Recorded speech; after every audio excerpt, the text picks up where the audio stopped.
Hey everybody, thanks for tuning in to the Canary Cry News Talk live stream pre-stream. Congratulations for being here, and a big old congrats to Rise for Truth for first comment of the day over on Twitch. You did a really good job, Rise for Truth. Thank you for coming in. All right, everybody, the regular reminders. Make sure, first of all, share the show. Share it right now. Just hit that little share button. Share it out to your friends. Post it all around. Let's see if we can get some newcomers into the live stream here. Just post out the link. Again, remember, it's not about how many followers you have or how much engagement you experience. It's about just getting the link out there, letting the algorithms run with it, baby. We'll use those robots to our own benefit. So, yeah, please share the show out right now for the live feed. And as always, you can head to CanaryCry.Party. Join the newsletter. Remember, we got sources going out all the time. And you can also become a producer and make some accounts at some other broadcast locations. Because, as always, you never know when YouTube is going to rear its ugly head. Now, also, thank you to everybody who made some clips over on Twitch.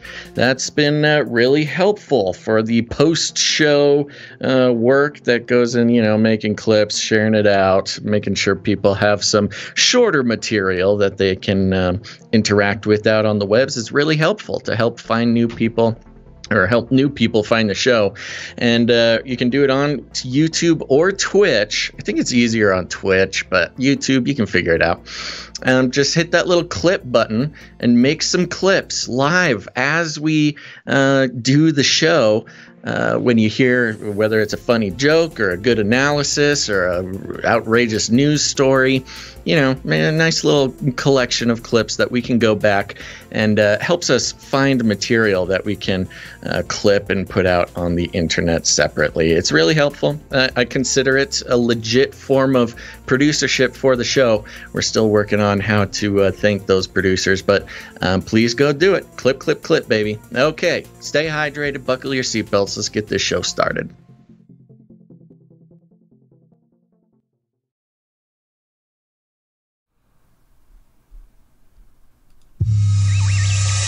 The world is getting crazier.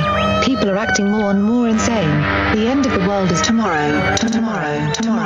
There's only one thing to do when the world is falling apart. Listen to Basil and Gonz as they discuss this week's news and events through the lens of Bible prophecy.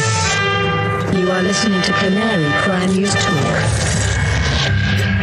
You're listening to Canary Cry News Talk. Today is November 12th, 2021. This is episode 410. And today, it's Gen Narrative. And Razzle Dazzle, I'm your best buddy Basil. And this is Gonz, your favorite Asian provocateur for Christ. Welcome to the podcast where we bring you the best news, which is the gospel message of Jesus Christ, while reporting the egregious with a well-rounded, biblically grounded take on world events. And we're starting a little late today. Starting a little late, and I think I'll start out by just giving everybody a heads up. Today has been a hard day. Just in general, it's been one of those days you wake up later than you want, and then suddenly everything in the world starts going haywire.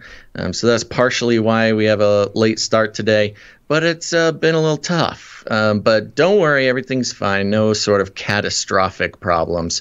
But we're really on the grind today, Gonz. Yeah, this will cheer you up. All right. Friday. I am so triggered by that. Friday. I just can't handle it. Friday. That's the bath salt guy. You're right. That cheered me up just a little bit, Gonz. Yeah. I need to turn up my headphones because I can barely hear you. Yeah, well, your metaverse helmet there needs to just know, based on your brain waves, what volume to be screaming into your ears. Yeah, the Neuralink needs to do its job. It's uncalibrated. Yeah. Well, we're going to zoom through some stuff today and give you guys all the stories that we think are kind of important or maybe not highlighted enough there's a lot of stuff on the Kyle Rittenhouse case. We're not going to mention. Well, I don't think we're reporting anything on that. There's so much. Yeah, there's so much. We do want to connect, but today's not that day. Yeah, there's just too much going on, and there's a lot of people who think like us, suggesting that it's one giant psyop distraction from stuff, and could be argued that is the case in some regard. So, on to the important stuff to start us off here. We're gonna check in with little Amal. Do you remember little Amal?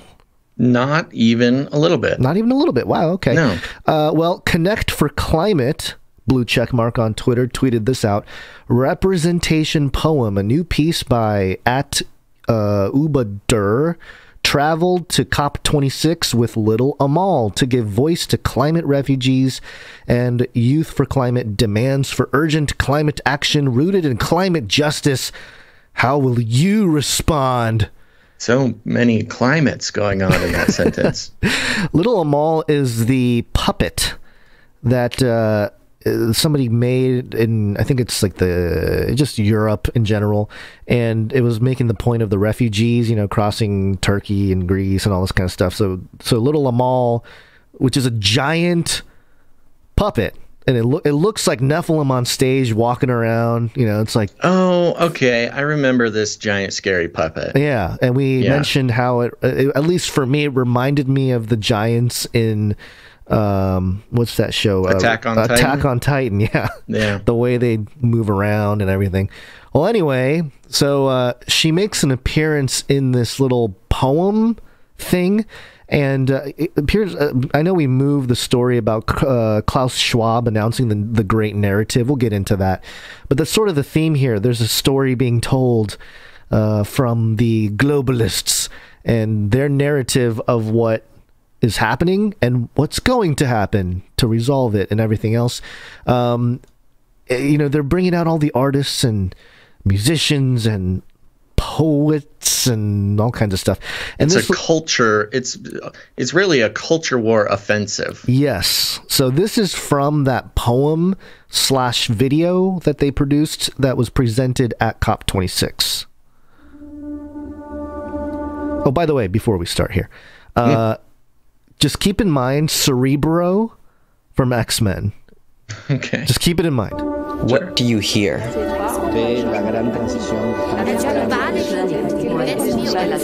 Who do you hear? What do you see? And who do you see? Look around and recognize the stakes of your presence. Look around and recognize the stakes of your absence. Youth who are not only inheriting our planet, but also inheriting the climate. This is not another representation poem. This is not another gesture. This is not another invitation. This is a demand. Ooh, a demand. This is acknowledgement. This is accountability. This is a reminder. This is invisible made visible, or this is invisible addressing invincible, or this is resistance to visibility as the only answer. My message to the world is clear. I want to see world leaders make bold. Who do you hear and what do you hear? Who do you see and what do you see? This is not victim. This is not victim. This is not powerless speaking to powerful. This is not angry young person. This is not angry young people. This is not angry young generation. This is consequences speaking. Past, present, and future.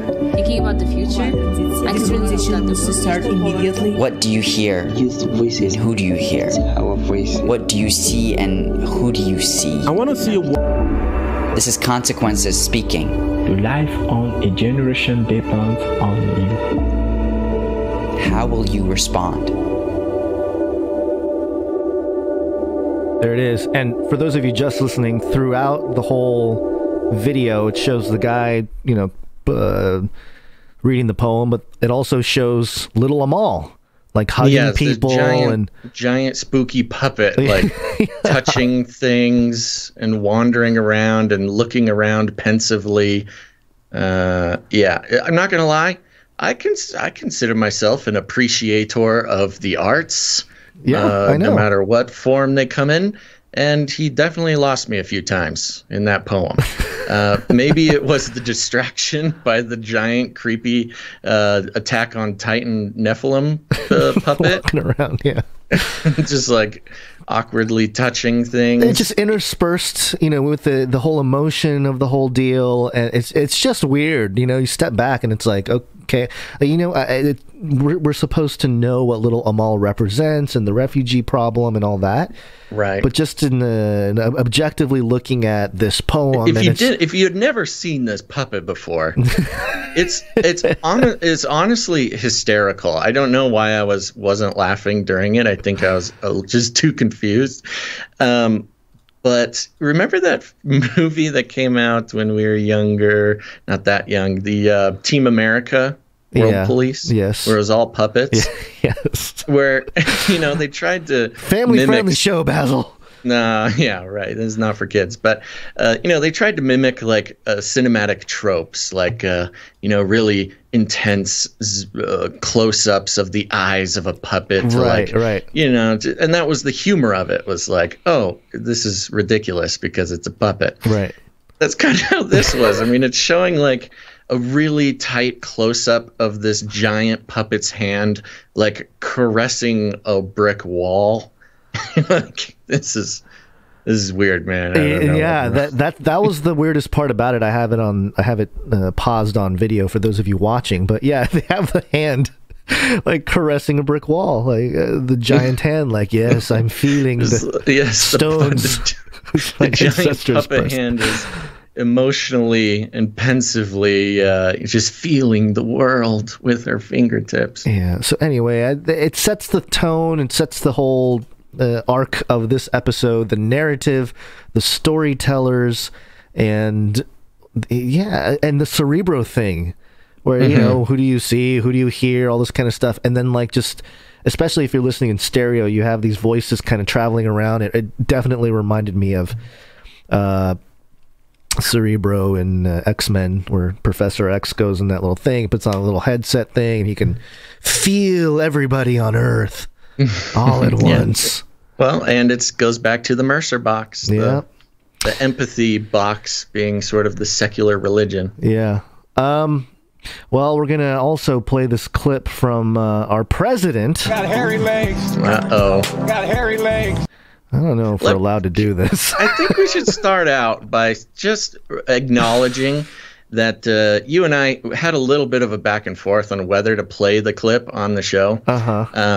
But we decided it's the president and it's on the mainstream news. It's the news of the day. And so therefore, in the public interest of news and news analysis and deconstruction, I think we should play it. We didn't want to play it just for the sort of the shock factor. I don't even think it's shocking, but you know what I mean. We're not trying to just be edgy here. Right. It is in the interest of the public that we know what the president said. Yes, and this was on C-SPAN. I've adopted the attitude of the great Negro at the time pitcher in the Negro Leagues, went on to become a great pitcher in the pros, into the Major League Baseball after Jackie Robinson. His name was Satchel Paige. Yeah. I don't think he knows he can say that. Again, it kind of goes back to just like, yeah, he's an old man. Yeah, he's an old man. He's just sort of. But this is what happens. This is some Trump level going off script, because none of his speech writers wrote that down for him. No. This is what happens. Everybody. That was always the thing with Trump. Always going off book and saying offensive stuff. Well, here you go. Here's Biden going off book. Really saying things that in today's world, given the climate and given his position and political party, should have figured out a different way to talk about what he's trying to talk about. Yeah, well, it's just funny how the president here is supposed to represent the Democrat Party, which is supposed to be a reflection of the left, progressive. Of course, there's a scale there, but with all the racist stuff that we heard, not the accusations of racism we heard in the last 4 years of President Trump. Yeah. It's just hilarious, and I'm sure this is part of clown world here that they've rolled out. And not to mention Biden's own flubs with either flubs and or intentional policy actions against African Americans regarding the 94 crime bill, his quotes about a racial jungle and how he doesn't want his kids in them. There's also the connection with Hillary Clinton's super predator thing. And so, it's not a pro-segregation Biden. Yeah. Fought for separate buses for black people and white people. This is not if nothing else, I mean, that version of the word is not like the worst version. But given his history and what he's supposed to represent right now, this was a total disaster. I could picture the PR people like, oh no, he said it. I have a feeling, his people backstage. I can just imagine somebody literally smashing their head into a clipboard. They're attacking the sound booth, making sure there's no record of such a broad. Oh, it's live. Oh no, I'm ruined. Just immediately, going on ZipRecruiter and looking to see if anybody's hiring for other jobs.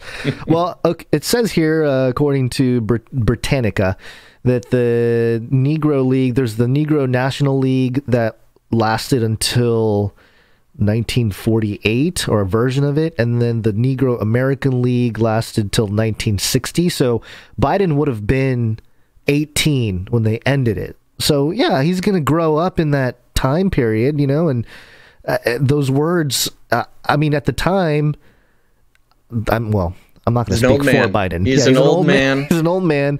It's but that's the problem. Again, you can't necessarily blame him, for being an old man and not really understanding that what he's saying is problematic. But at the same time, this is the old man that's running the country. Yeah. Yes, I guess that's the greater point. And no one's gonna bat an eye about him, Biden, being a racist. They're just not going to run with it. It'll be so easy. And maybe the right-wing media did or will, or, especially some alt platform. Definitely would Twitter. run with it. There is a big portion of the liberals who already don't like Biden because he's not a radical left person. He's a corporate establishment lizard person who pretends to be, some sort of radical. So he's already not liked by a huge portion of the left, and this is just not going to help. Yeah, well, Biden has hairy legs, and his knees also grow. Speaking of which, let's check in with Flippy. Flippy update. Do you want fries with that? Gonz, if you're able to, if you would be able, without messing anything up on your side, to send me more of a signal on Skype. I'm having a hard time figuring out my volumes over here.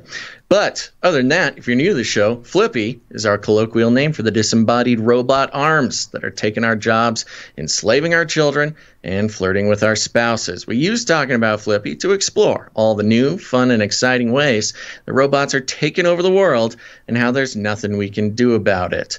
And especially today, how robots are being used to influence the great narrative. That's been going on for quite a while. This is coming from truthorfiction.com, and the headline is, Can't Help Myself, Robot Arm. The claim, Facebook post describes and shows Can't Help Myself, a robot arm installation. This is like a fact check. Robot arm art installation. Art installation, right. a November 8th, 2021 Facebook post about Can't Help Myself. A robot arm in a purported art installation was extremely popular on that platform. It read, I don't think any piece of art has ever emotionally affected me the way this robot arm piece has affected me. It's called Can't Help Myself.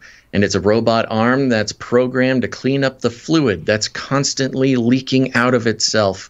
That looked like a never-ending flow of blood. It has programmed dance moves to make it appear to have human gestures. And at first, it seemed happy and proud of its job, dancing around when it had visitors. But 3 years later, it looks tired, hopeless, and like it's living in a never-ending cycle of constantly trying to put itself back together for the entertainment of other people. And when I found out that it had finally stopped working in 2019, essentially dying, I couldn't help but imagine the relief it must have felt. And so I've been here crying over a robot arm. It was programmed this way. It truly couldn't help itself, and no one ever helped him. They just watched. This was the Facebook post proclaiming how this individual was so emotionally affected by the death of this robot arm. The article goes on, 2 images were attached to the post, supposedly illustrating Can't Help Myself and the robot arm in question as the events described wore on. And the images here, if you're just listening, is it's in sort of a museum setting, and it's a big black robot arm encased in sort of a glass 30 by 30 cage or tank. And it's placed right in the middle of this tank with white floors and white walls. And attached to this robot arm is like a squeegee, a big squeegee. And around the base of the robot arm is a giant puddle of what looks to be like blood. And the concept here is that this blood is constantly leaking out of the robot, and the robot is frantically trying to clean up after itself as it's bleeding out all over the place. The article continues, the existence of the Can't Help Myself robot was not difficult to validate. On Guggenheim.org, an entry about the installation indicated that the Guggenheim Museum commissioned the work in 2016 and described the piece. It goes like this. In this work commissioned for the Guggenheim Museum, Sun Yuan and Peng Yu employ an industrial robot, visual recognition sensors, and software systems to examine our increasingly automated global reality, one in which territories are controlled mechanically and the relationship between people and machines is rapidly changing. Placed behind clear acrylic walls, the robot has one specific duty: to contain a viscous, deep red liquid within a predetermined area. When the sensors detect the fluid has strayed too far, the arm frenetically shovels it back into place, leaving smudges on the ground and splashes on the surrounding walls. And it goes on and on and on about this piece here. But I find it very interesting, not just the piece itself, which is really disturbing and speaks volumes, especially when you're a listener of Canary Cry News Talk and are probably more up to date with robotic arms than any other audience on the face of the planet. But I find the timeline very interesting. This installation went in 2016, which is right about when we started our obsession with FLIPPY, Gonz. Yeah, it's almost like a ritual, like a weird... It's like a weird robo-blood ritual. Yeah, that is very strange. So it started in 2016, which is pretty much right exactly when we started tracking the robot arms. And the robot died. I'm assuming part of this was that no maintenance was done on the robot, and it sort of just went 24/7. And it finally died in 2019. 3 years. Which is also was it 3.5 years? That's what I was thinking too. Now, there's the artistic sort of emotional commentary to be done with this, very sort of heavy hitting, emotionally charged visual of this robot helplessly trying to clean up its own blood for 3 years straight, starting in sort of a joyful dancing motions, and then 3 years later just tired and dejected and dying. So there's a lot there.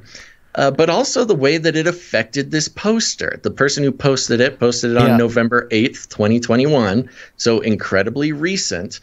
And to me, the whole timeline of this thing tracks precisely what we have been seeing with the whole, specifically robotic arms being sort of introduced in our lives, but also the social engineering of considering robots, to emotionally invest in these robots. Yeah, and the visual of blood is, there's something about, well, there's life in the blood biblically.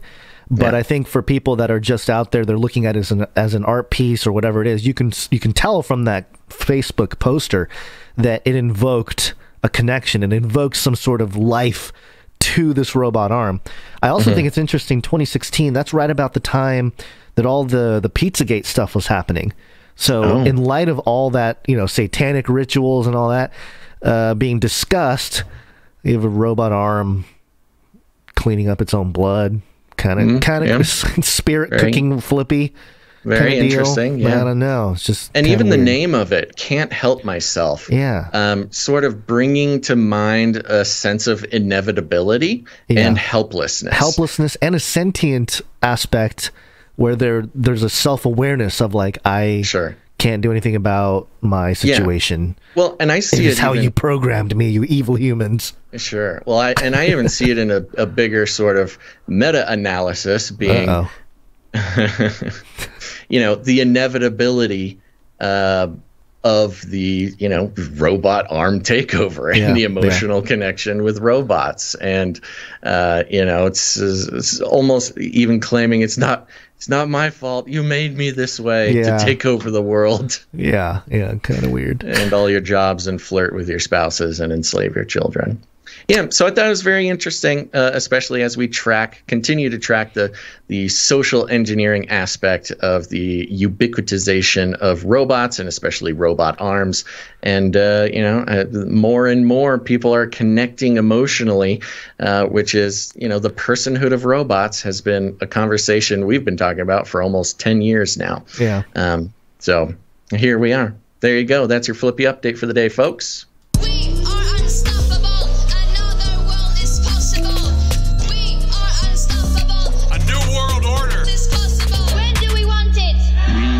A great reset. Yes, we do. And not only do we get a great reset, we get a whole new thing. So let me hold on. I got all this out of order now because our restructuring situation here. So according to philonotes.com, what is grand narrative or meta narrative? Did you know that the grand narrative is the same thing as a meta narrative? I don't know what the grand narrative is, but sounds like it could just be another word for meta-narrative. Tell me about it. The term grand narrative or meta-narrative was coined by the famous French philosopher and forerunner of postmodernism, Jean-Francois Lyotard. Lyotard uses the term grand narrative or meta-narrative to refer to a theory that tries to give a comprehensive and totalizing accounts to various historical events and experiences, as well as to social and cultural phenomena based upon the appeal to universal truth and or university values. So interesting. This whole concept of narrative. University values or universal values? It says university. Maybe it meant universal. I don't know. Maybe. Okay. Yeah, philo notes. And of course, there's a biblical narrative in the Greek, diaesis, a narrative. It's used in Luke chapter 1, verse 1, the very beginning there. And inasmuch as many have undertaken to compile a narrative of the things that have been accomplished among us, keeping because you think about God's narrative, it's throughout the Old Testament. Jesus' life through the Gospels is a narrative. So it's always about narrative, and so this is all setting up for what I'm getting at here, which is the RT article here. Founder of World Economic Forum, that's Klaus Schwab, announces great narrative. Dun dun dun. I can't believe it's like he's really handing this one to us, Gonz. He must have done his market research and listened to some episodes of Canary Cry News Talk to give us what we want. This is the nicest thing Klaus Schwab has ever done for you and I personally. So thank you, Klaus. But yes, we've been observing the brand change from Great Reset. Of course, they tried to clog the mind with other terms like Great Resignation, Great Reshuffle. That was the one I forgot the other day, by the way. And now he's come out with the king of all terms, the really beautiful favor he's done for us by sort of trademarking the term the great narrative, which exactly it's literally part of our job description, Gonz, which is to track the narratives. And Klaus, well, his job description is to create the great narrative. So what is this great narrative? Hold on, I'm resizing myself. I realized for some reason I was completely shrunken on screen. I don't know why, but here I am. It says here. You know what? Yeah. Oh. It's a production note. We'll do it later. All right. So here's what the article states. The Davos-based World Economic Forum is kicking off its Great Narrative Initiative with a meeting in Dubai. That's that whole cage image we talked about the other episode. And again, this is the big cage thing. Right. And he's talking about the great narrative, which we'll learn about now. But consider this, that he took the picture to share with the world of the giant, like, football field size cage that they constructed for this event, the event in which they announced the great narrative. It will be headlined by World Economic Forum Chair Klaus Schwab, the mastermind behind the Great Reset. Schwab will open the event on Thursday with the United Arab Emirates Minister of Cabinet Affairs Mohammed Abdullah Al-Gergawi, followed by 4 other UAE officials and a journalist discussing their vision of the Gulf state's future. According to the WEF, the Great Narrative Initiative is, quote, collaborative effort of the world's leading thinkers to fashion longer-term perspectives and co-create a narrative that can help guide the creation of a more resilient, inclusive, and sustainable vision for our collective future. Wow. Co-create the narrative. Co-create the narrative for our collective future. Sounds like a hive mind Borg. He's literally calling out for the world's elites to come together and craft a narrative to lead the world. And as we know about narratives, is that they are a type of cage. I mean, they are used to control. They are used to contain. You know, the PR people, marketing people, corporate news organizations, they literally will use the word, crafting the narrative. And, of course, a big part of politics as well. And you think about it, we talk about the worldview, the way in which you see the world being controlled by story, the language you use, the perspectives that you receive and are able to see the world through. Those are a type of container, a type of cage. Mm-hmm. And we have Klaus Schwab literally coming out, showing us a picture of a giant cage, and then introducing this idea that he wants to pull all the world's elites together to craft the great narrative. I mean, hello, this is the most blatant. The dude thinks he's clever, is what I'm saying here. Dude thinks he's clever, but we're on to you, Klaus. The top project is supposed to involve quote-unquote top thinkers from multiple disciplines, including futurists, scientists, and philosophers, and result in a book to be published in January 2022. Klaus always selling books. That's his main thing. Schwab has shot to global prominence during the COVID-19 pandemic, arguing for a more globalized response to problems ranging from viruses to climate change that he dubbed the Great Reset. The quote, "The pandemic represents a rare but narrow window of opportunity to reflect, reimagine, and reset our world," he famously said in early 2020, like a villain. The World Economic Forum has long believed in the value of narratives, publishing a guest post in 2015 arguing that, quote, "In the battle for hearts and minds of human beings, narrative will consistently outperform data in its ability to influence human thinking and motivate human action." Indeed, Klaus. A good story is far more likely to lead to real change in policy and behavior than statistics or impact evaluations, argued the author of that article, economics professor at the University of San Francisco, Bruce Wydick. Literally admitting that it's a control mechanism. Yeah, you can control people with a story, with a narrative, more than, well, perhaps with a literal cage, Klaus? Ironically enough, the outlet Psychology Today, back on February 22nd of 2020, had this article titled "Regaining Control of the Narrative." And it starts off here. One of the most important tools in a narcissist's toolbox is the ability to control the narrative. Wow, great find, Gonz. Manipulation is a key trait of individuals with controlling personalities. Call it gaslighting, whitewashing, or rewriting the script. Which, have we not seen rewriting of the script this last year with all the COVID stuff and changing and everything? Rewriting of the script, redefining of words. Yep.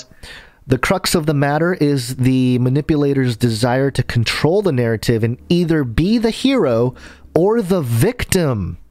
Interesting. Remember that video we played at the beginning of the little Amal poem? Yeah. And one of the lines was, "We are not the victim. We are not the victim." It's like, oh, so you are being framed, or you're framing yourselves as the heroes. And victim narrative being a huge part of 2020. Yes. And just to make a connection on Twitter today, Jussie Smollett has been trending on Twitter, who famously tried to craft the narrative that he was a victim. It's very true.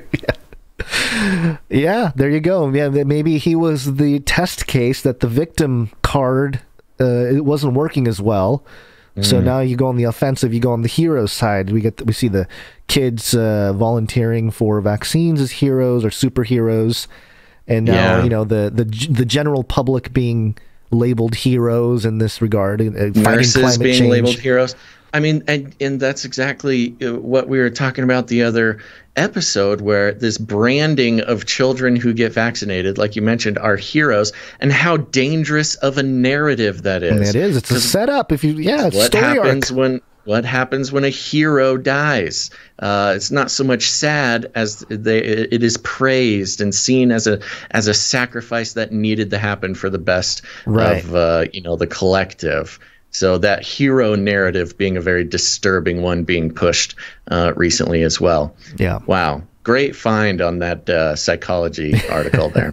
I knew there was something out there that validated the point that controlling narrative is a kind of a crazy idea. I mean, it's the center of gaslighting. Gaslighting, propaganda. It's the very concept of gaslighting and abuse within a relationship. Yep. And I'll keep going back to it. Yep. The establishment has done nothing but act like a toxic, abusive partner throughout this whole pandemic. They have, and through the pandemic, they have created codependency to a majority of the public. Like, oh, we need our government, we need our leaders to tell us what to do because we don't know. It's a invisible enemy, all that kind of he stuff. knows best. Yeah. And, trying to convince people like unvaccinated that, oh, nobody likes you. You shouldn't even be, nobody out there likes you. They consider you an enemy. When in reality, there's a lot more unvaccinated people than they want to lead on. Yeah, it is interesting that flip. It's become more apparent to me as I'm realizing going through some of the stuff. That for the longest time it was victim, victim, victim, and now it looks like they flipped it, and they're going on the offensive, the hero, the superhero. And in this regard, just to note here, this is weforum.org, the World Economic Forum website here, and the headline is, "We need an Ecopreneur Revolution to fight climate change. This is how we can make it happen." Not entrepreneurs, ecopreneurs. Cool. Cool, guys. I'll just read the bullet points here. "To meet targets set by the Paris Agreement, we will need to see innovations that work for people and planet on an unprecedented scale over the next decade. Ecopreneurs put nature and climate at the core of their business models, ensuring that income for local livelihoods is generated and putting societies on a more resilient, inclusive, and sustainable path. We need to build and continue to support an innovation ecosystem in which these ecopreneurs can emerge, thrive, and multiply exponentially around the globe." And this, I think, is neurolinguistic programming, controlling the narrative, controlling words. Come up with a word that makes entrepreneur a dirty word. If you're not an ecopreneur, you're not really with the program. You're causing issues. If you're an entrepreneur, yes, you're selfish. Selfish capitalist, globe hater. Yeah. So I think that's what they're doing here, and they're providing a label that will allow really traditional entrepreneur types to comply to the system, because it's not all about the big corporations, although it is. You need some of the more independent guys to be on board too, and this is a great way to cast a wide net so that any kind of manufacturing job or anything or any kind of business, you can say, "Oh, are you eco-friendly? Are you part of the Ecopreneur Revolution? No, then you're the problem." So it's a very powerful tool in transforming, attaching a morality to it. Yes. An ethics, a secular government, or in this case, World Economic Forum enforced ethics. Right. Yikes. More from I got robots. a little thing. Yeah. Yes. Back to the robots for a second. This is on the robots. ZDNet.com. The headline reads, "Workers obsolete as robots do the dirty work." Uh-oh. The robot takeover won't happen like we imagined. In fact, it's already well underway, albeit in sectors that are likely peripheral for most ZDNet readers. Don't worry, our time will come. Case in point, over the last year, robots have replaced workers at notable scale in the commercial cleaning industry. A company called Brain Corp, which creates core technology in robotics, recently announced that from October 1st, 2020 to October 1st, 2021, usage of automated robots increased dramatically across a number of industry sectors, particularly in hospitals, by 2,500%. And education by 426%. Brain Core. Brain Core. I mean, Brain Core does sound like an evil corporation. Sounds so evil. But it's funny because they're talking about, cleaning robots. The Brain Core janitor robots will take over the world. The news comes in the middle of the Great Resignation within the U.S. and across the world, which has impacted the ability for those across industries to employ and retain workers. The U.S. Bureau of Labor Statistics stated that 4 million Americans quit their jobs in July 2021, and a study detailed in the Harvard Business Review found that, in general, resignation rates were higher among employees who worked in fields that had experienced extreme increases in demand due to the pandemic. Shifting office cultures and changing demand during the pandemic has had an especially large impact on janitorial services. Enter the robots. The table was set for a technology-driven overhaul. Autonomous mobile robots, AMRs, which ran map and navigation semi-structured environments with ease, are now prolific in industries like logistics, where they ferry packages around warehouses, and in grocery stores, where they can scan shelves to give retailers data-driven insights on merchandise. Cleaning robots have been around for some time, and companies like Brain Corp have been refining the technology via AI software that allow autonomous robots to operate in new, varying environments, as well as advanced sensors, which has fallen in price as AMRs proliferate in the market. It's a classic automation adoption scenario. Gonz, it's a classic scenario. We've seen this over and over. Yeah, it's just, history is replete. One that combines drastically shifting labor economics, the pressures of a global pandemic. Classic. Classic. Just... and the opportunity afforded by technological development. In the case of Brain Corp, the company's Brain OS-powered fleet of autonomous mobile robots just reached 100 billion square feet of coverage, in a significant milestone that the company estimates is equivalent to 6.8 million hours of human work. Wow. Yeah. Do you think we've worked on this podcast for 6.8 million hours?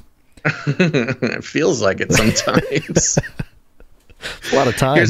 Here's a quote here. We are thrilled to celebrate reaching 100 billion square feet of coverage with our fleet, which represents the square footage of the entire commercial space in the United States, says Eugene Ishikovich, CEO and founder of Brain Corp. Quote, the milestone represents a clear success of deploying autonomous robots at scale and across multiple industries. As a company committed to continuous improvement, it's been incredibly gratifying to see such major advances in our fleet's performance, even as it has been scaled and expanded to operate in multiple new dynamic public environments across the world.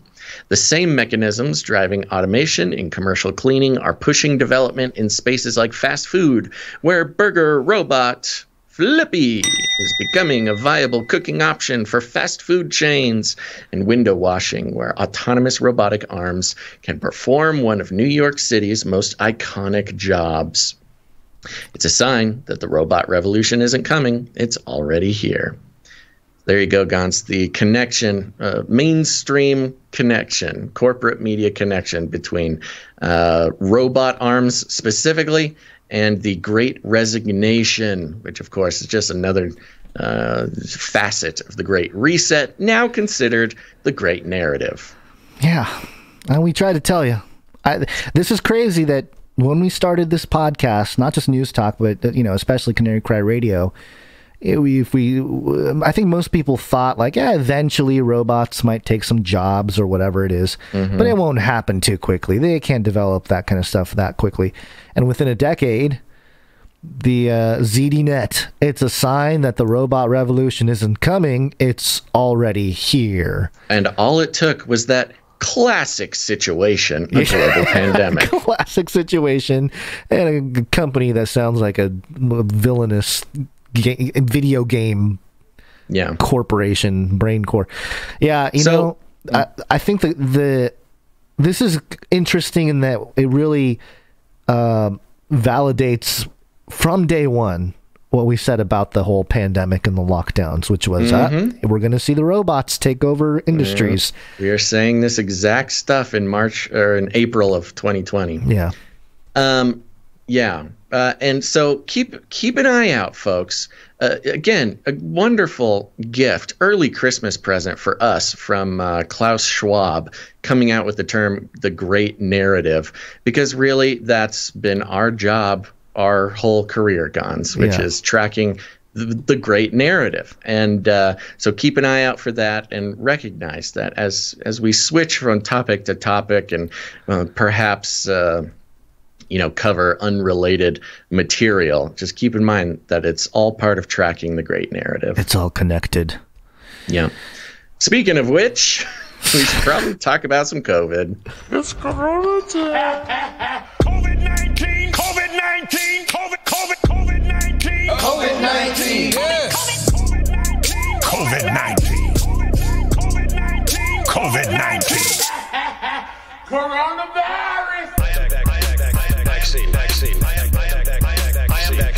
Vaccine, number one way.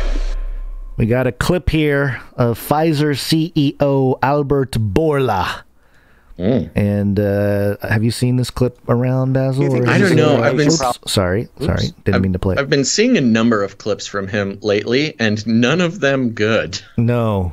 This one was the one I have here. I know I guess there were other more egregious ones.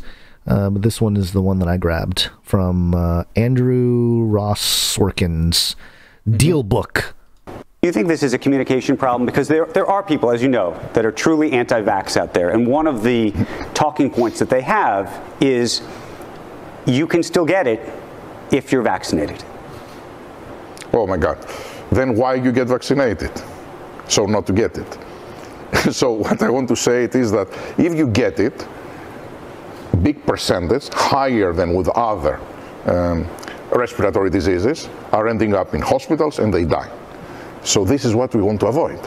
That's why we vaccinate people. What? What did he even say there? It took me several listens to kind of break down what was going on. Okay, so, all right. So, I think his name's Sorkin here, Andrew Sorkin. The question he asks is, hey, the anti-vaxxers, they say that you can still get COVID even if you're vaccinated. You know, respond to that. And his response is, OMG. Then why do you get vaccinated? Why did you even do it? If it's like, that's what a lot of people are thinking. No, you do it so that when you get vaccinated, you don't die or go to the hospital. Or no, when you get COVID, you don't die or go to the hospital. Not because not to prevent you from getting COVID. Yeah. Which is I think there's some lost in translation, but the way he responded is very like, oh, that you're not really answering the question. You're sort of flipping around the whole thing. Well, and notice the attitude. Yes. The condescending attitude is what really was... that is the sign of losing control and being frustrated by it. Very similar to Jen Psaki or Biden when they're asked tough questions. They just get snarky about it. They don't like answering questions that are obvious and difficult. Well, and this guy's doing the same thing. Well, there's probably a memo out with this type of interview, this level, where it's like you're not supposed to touch on certain things, and maybe Sorkin here sort of towed the line of like what he was allowed to ask by basically suggesting, and I know he kind of framed it in the form of a question, but giving validity to a talking point of the anti-vaxxers. You know, I know this guy's probably pro all that kind of stuff, but playing the centrist journalist for the New York Times or whatever it is, I think he was trying to at least throw something for the CEO of Pfizer to jump on. But yeah, not good. A lot of the clips coming out, this one included. I thought it was just a bad look. Like when you have that attitude about the whole thing, I don't know. Yep. If you're trying to convince someone that's hesitant, that attitude is not going to work. That's that narcissistic narrative control. Yeah. Oh, you're questioning the narrative. Oh, it's just so frustrating when you do that. You're so wrong. Yeah. Well, things are worse on the COVID front, so. Okay. Yeah. Especially the vaccine front. Let's jump over here to CNBC.com. The headline is Virginia Pharmacy incorrectly administers COVID vaccine to 112 kids. Officials pull remaining doses. Whoopsies. Wow. A pharmacy in Virginia incorrectly administered Pfizer and BioNTech's COVID-19 shots to 112 children last week, according to the State Department of Health. Quote, the pharmacy attempted to provide a proper dose. Attempted to provide a proper dose. That's a terrifying sentence. Loudoun County Health Department Director Dr. David Goodfriend. What a great name. Dr. Goodfriend. Sometimes these names always sound spooky. Sounds like a drug dealer. It's Dr. Goodfriend. Dr. Goodfriends. I got what you need. Is his middle name Buddy? Dr. David Buddy Goodfriend. Goodfriend. Yeah. Let's see here. Department Director Dr. David Buddy Goodfriend told CNBC on Thursday, he said it appears the pharmacy did administer about a third of the adult dose, which should be the correct amount. However, quote, a lower dose is possible if not all of the 0.1 milliliters was administered into the muscle, he said. The Centers for Disease Control and Prevention cleared Pfizer's shots for kids ages 5 to 11 last week at a third of the dosage for older age groups. Although Pfizer makes special color-coded vials for younger children to ensure they get the right dosage, employees at a pharmacy in Aldie, Virginia, about 36 miles outside of Washington, D.C., pulled the doses from the vials intended for anyone 12 and older. Good Friend alerted parents in a letter sent out Wednesday that TED Pharmacy may have administered a lower dose than recommended. Oh, a lower dose. State and federal officials told the pharmacy to stop distributing shots altogether on Friday before seizing all of its COVID doses. A Virginia Health Department spokesperson said in a statement. This sounds fishy, Gonz. A little bit.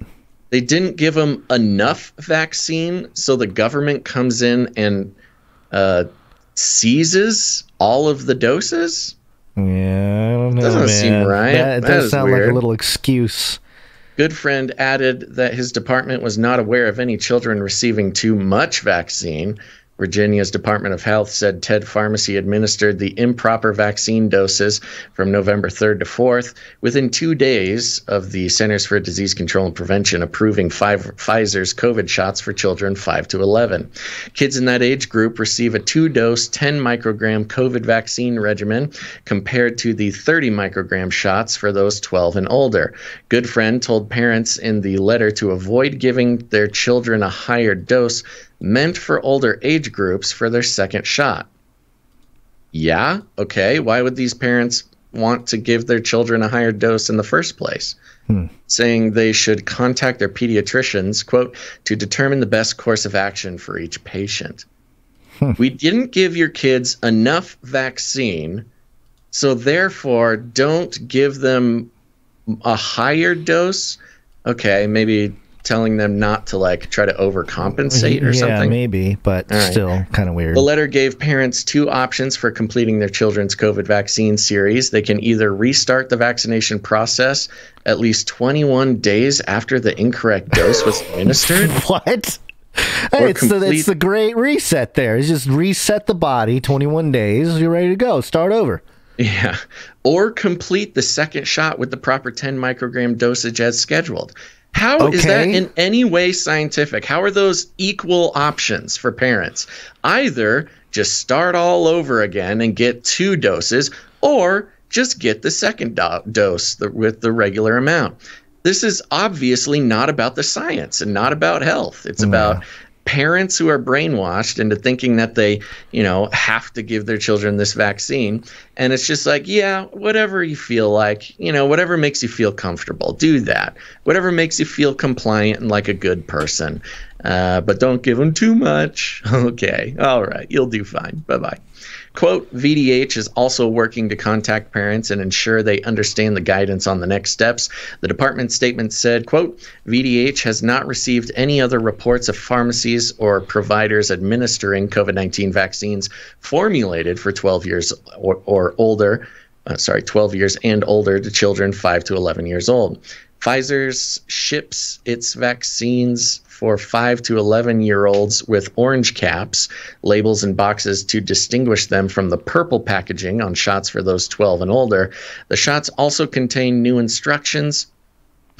That's funny because, as we've seen with healthcare providers showing us the packaging and the instructions, they're completely blank. So the shots also contain new blank instructions and dilution warnings to help prevent medical providers from confusing the 2 shots. Pfizer representatives told the Food and Drug Administration Advisory Committee on October 26th.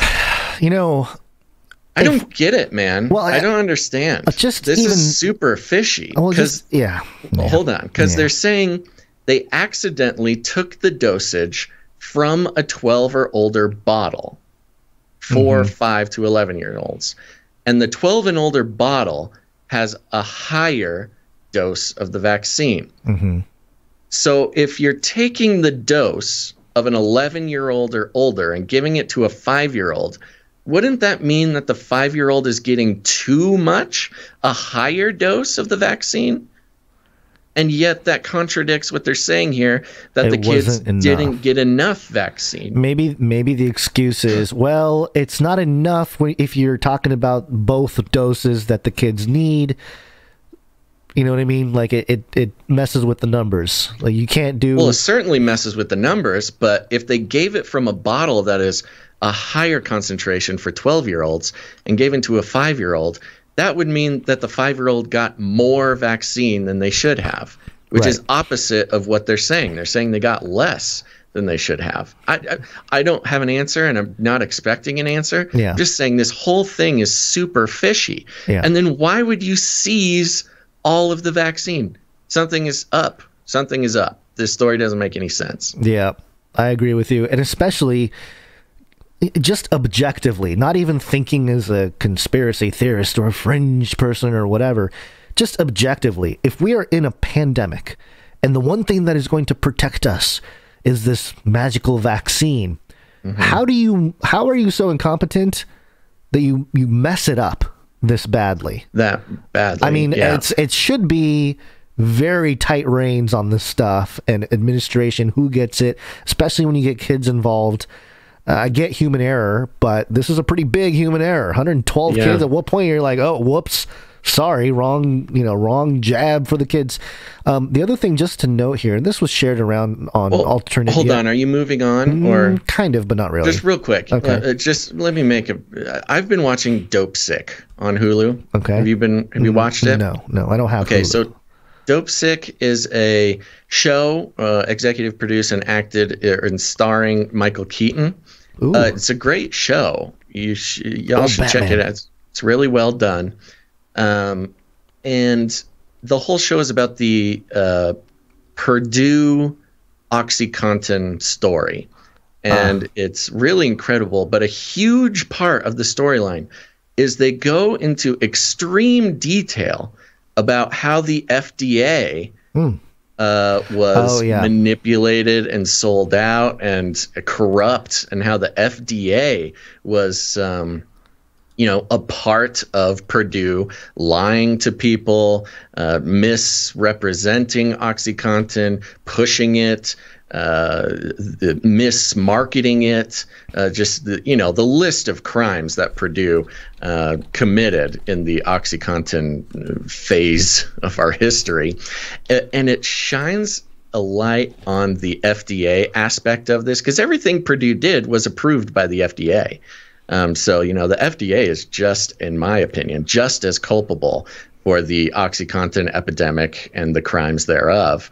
But I just thought it was so interesting, the timing of this film, or I'm sorry, this series, because it just perfectly, it's the perfect amount of information on how the FDA actually works and how easy it is to fudge in such a time as this, Gonzo.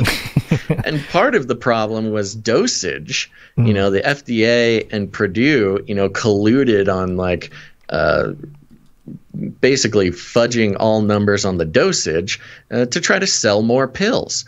And you kind of see, with all of what we've seen in the FDA over the past year and a half, with specifically dosage of the vaccine, the labels, warning labels on the vaccine, which is a huge part of the Purdue story, as well as the fact that we have officials, directors of vaccine departments, stepping down, resigning from the FDA, as if they're seeing something happen that is reminiscent of the Purdue situation, where they don't want to have Michael Keaton make a television show about them in 20 years.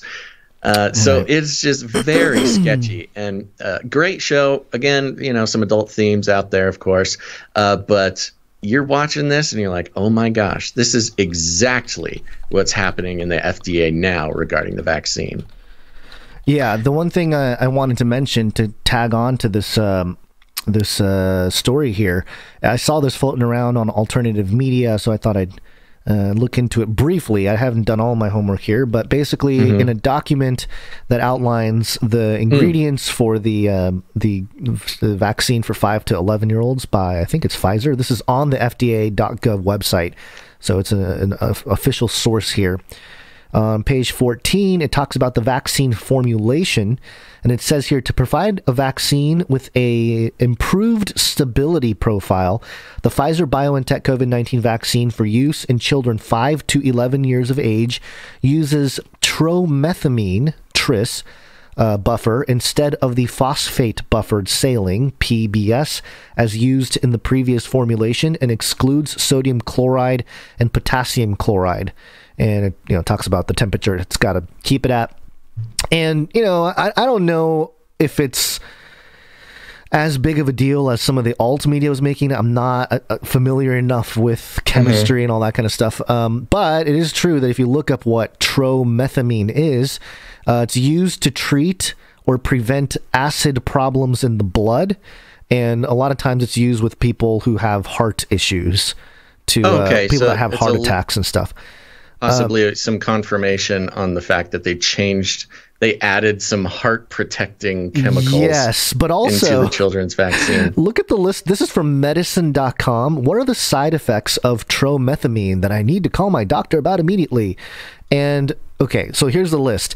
Signs of an allergic reaction. So you got rash, hives, itching, fever, wheezing, tightness of the chest or throat. And then you have signs of low blood sugar like dizziness, headache, feeling sleepy. Signs of high potassium levels, like a heartbeat that does not feel normal. Trouble breathing, slow breathing or shallow breathing. Just kind of sounds like COVID. Shortness of breath, a big weight gain or swelling in the arms or legs, fever. And this medicine may cause tissue damage if the drug leaks from the vein. So, I mean, weird that some of the side effects are similar to what one might experience if they test positive for COVID. Sure. Yeah. So anyway, I don't know. Interesting. I don't know to what degree this makes that big of a difference. Maybe it's more standard within the realm of chemistry and vaccinology and whatever. But it was floating around in the alternative media as giving credence to the idea that this causes heart issues because they changed the formula for children 5 to 11. So yeah, just something to note there. And one more here before we go to the break. And this one comes to us from Yahoo News. MSN.com mirrored it. And the headline here, why COVID cases are surging in states with high vaccination rates and what it means for the winter ahead. Are we going to have a dark winter? Was the dark winter just a wrong time? Coronavirus cases are surging in several U.S. states with relatively high vaccination rates, prompting concern among health officials who had hoped inoculations would help curb the COVID-19 pandemic. The current uptick, arriving exactly 1 year after last winter's massive COVID wave, appears to be the start of a seasonal spike in places with cooler weather that were spared the worst of the initial U.S. Delta surge, which hit under-vaccinated southern states hardest this summer. The question now is whether above-average vaccination coverage and continued mitigation measures in states such as New Hampshire, Minnesota, Vermont, Illinois, New Mexico, Rhode Island, and Colorado, the 7 states that have seen the largest increase in COVID cases during the past 2 weeks, can keep rising infections from turning into the kind of tsunami of hospitalizations and deaths that plagued the entire country last holiday season before vaccines were widely available. If so, it could signal a new, less dangerous phase of the pandemic, particularly in areas with high levels of immunity. What in the world? Why is this even a conversation that they're having if they're so confident in the vaccine? I know, it's wild. If so, if not, much of America could soon look like Florida over the summer, when more residents were dying of COVID each day than ever before. Which is a little twisting of the numbers there with Florida, the age of the population, everything else. Right. On paper, the latest case numbers seem ominous. In Vermont, which has the highest vaccination rate of any state in the country, new daily cases are up 49% in the past 2 weeks. More than 72% of Vermonters have been fully vaccinated, compared with 59% nationally. So 72, almost 3/4 of all people in Vermont are double vaccinated or fully vaccinated, yet a 49%, almost a 50% increase of cases in the last 2 weeks. Suspicious. Yep. In neighboring New Hampshire, new daily cases are up 84% in the past 2 weeks, compared with a 7% jump over the same period nationwide, despite 63% of its population being fully inoculated. In New Mexico, new daily cases are up 46%, even though 63% of its residents are fully vaccinated.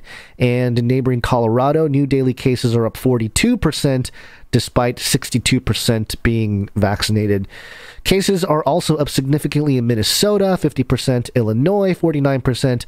Okay, so we get it. All the numbers are up. Similar spikes started earlier this fall in European countries with corresponding vaccination rates. Another worrisome sign for the U.S. Okay, so far, they haven't provided any comfort. They're more just like stating the problem, you know? So let's see if they have any explanation here. Several factors are driving the sharp increase in cases, health officials say. Colder weather forcing people indoors, sometimes without masks. Ooh. That's what's causing the surge? Oh, please. Come on. When we had the surge in the mid heat of summer in Florida, yeah, but somehow being cold and going inside without a mask is whatever. Yeah, good point. I mean, they just have to slither around every little thing just to say something, you know, just to have something to put on the page. The hyper-contagious Delta variant, which can cause hyper-contagious is a new term. Yeah, which can cause breakthrough cases, and waning protection against infection for those who got vaccinated early, especially seniors. Oh, yeah. Even though it hasn't even been a year since they released it. Quote, the first ones to vaccinate are going to be the first ones to experience a waning immunity. Oh, such deep science, Dr. David Grace, New Mexico's Health and Human Services Secretary, told the New York Times, parentheses, what does that have to do with catching COVID? Nothing. You know, we know the vaccine doesn't stop you from getting COVID. So why would a waning vaccination have anything to do with rising COVID numbers? I don't know. It's just a different standard every time. Again, they're just looking for something to put on the page. They have to they have a word count they have to hit. Yeah. So Dr. David Strace says the first ones to vaccinate are going to be the first ones to experience the waning immunity. And then parentheses, even so-called natural immunity. So-called immunity doesn't guarantee protection. According to a new study, unvaccinated people who had a recent infection were 5 times more likely to be reinfected than those who were fully vaccinated and didn't have a prior infection. Okay, so I went down this rabbit trail. There was a link here to the CDC. So I was like, all right, let's check out this CDC paper here that they're referencing. And this is the paper, cdc.gov. It's titled Laboratory Confirmed COVID-19 Among Adults Hospitalized with COVID-19 Like Illness with Infection. Oh my gosh. COVID-19 like illness. COVID-19 like illness with infection induced or mRNA vaccine induced SARS-CoV-2 immunity, 9 states, January through September 2021.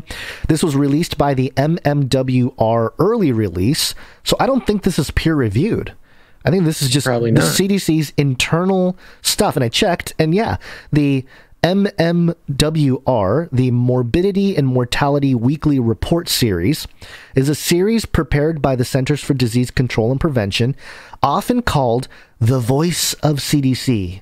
Talk about narratives, right? The MMWR series is the agency's primary vehicle for scientific publication on timely, reliable, authoritative, accurate, objective, and useful public health information and recommendations. All materials in the MMWR series is in the public domain. So again, nothing about peer review. So it's kind of like, is it peer reviewed or not? I don't get it. So anyway, in this study here, the headline says it, but I think it's important to point out here.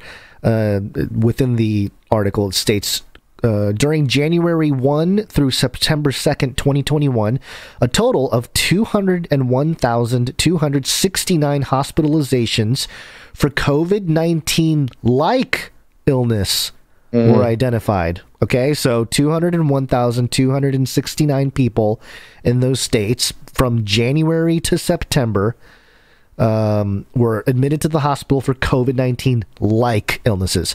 139,655, which is right about 70% of patients, were hospitalized after COVID-19 vaccines were generally available to persons in their age group within their geographic region. They don't unequivocally say if they were or weren't vaccinated. They just say 70% of the people had the vaccine available that went to the hospital for COVID-19-like illnesses. Molecular testing for SARS-CoV-2 was performed for 49,264 patients with COVID-19-like illness hospitalizations. Among these patients, 7,348 had at least one other SARS-CoV-2 test result more than 14 days before the hospitalization and met criteria for either of the two exposure categories. 1,020 hospitalizations were among previously infected and unvaccinated persons. Okay, so yeah, only 1,000. And so then they talk about this 200,000 something number, but then they're whittling it down to the actual relevant numbers, which is there was 7,000 positive tests, or was this just respiratory COVID-like illness? Well, I think the 7,000 was had one other test result. So yes, so third party confirmed actually positive confirmed tests. Yes, and then 1,000 of the 7,000 were unvaccinated. Yes, well, were unvaccinated, previously infected, which means that herd immunity, or at least antibodies for those who got it and got over it, is a real thing. Now, was the remaining 6,000, were those vaccinated, or were those? 6,328 were among fully vaccinated and previously uninfected patients. Then what? How are they getting these numbers? How are they getting? No idea why how do they're you able to extrapolate that the unvaccinated are getting 5 times more than the vaccinated? It seems literally opposite. Exact opposite, right? I thought it was weird too that they would, in this parentheses, they talk about so-called natural immunity. According to a new study, which does not say what they're about to say, unvaccinated people who had a recent infection were 5 times more likely to be reinfected than those who were fully vaccinated and didn't have a prior infection. Okay, I think we need to just double check our work real quick. Okay, I'm down. Because they are literally saying the exact opposite of what the study shows, the data in the study shows. Yes. So go through the numbers again. All right, the numbers are... You can start with the 7,000. Okay, so among these patients, 7,348, that's 7.8%, had at least one other SARS-CoV-2 test result more than 14 days before hospitalization and met criteria for either of the two exposure categories, which they mentioned earlier, which is, So that's a confirmed, quote-unquote, COVID case. 7,000 confirmed COVID cases. Right. And among those, 1,020 hospitalizations were among previously infected and unvaccinated persons. So out of the 7,348, 1,020 of them were were positive, but then they did not get vaccinated afterwards. Natural immunity. 6,328 were among fully vaccinated and previously uninfected. So they weren't infected before. They're fully vaccinated. They tested positive, and they're in the hospital. Bro, that is literally the opposite of what they say.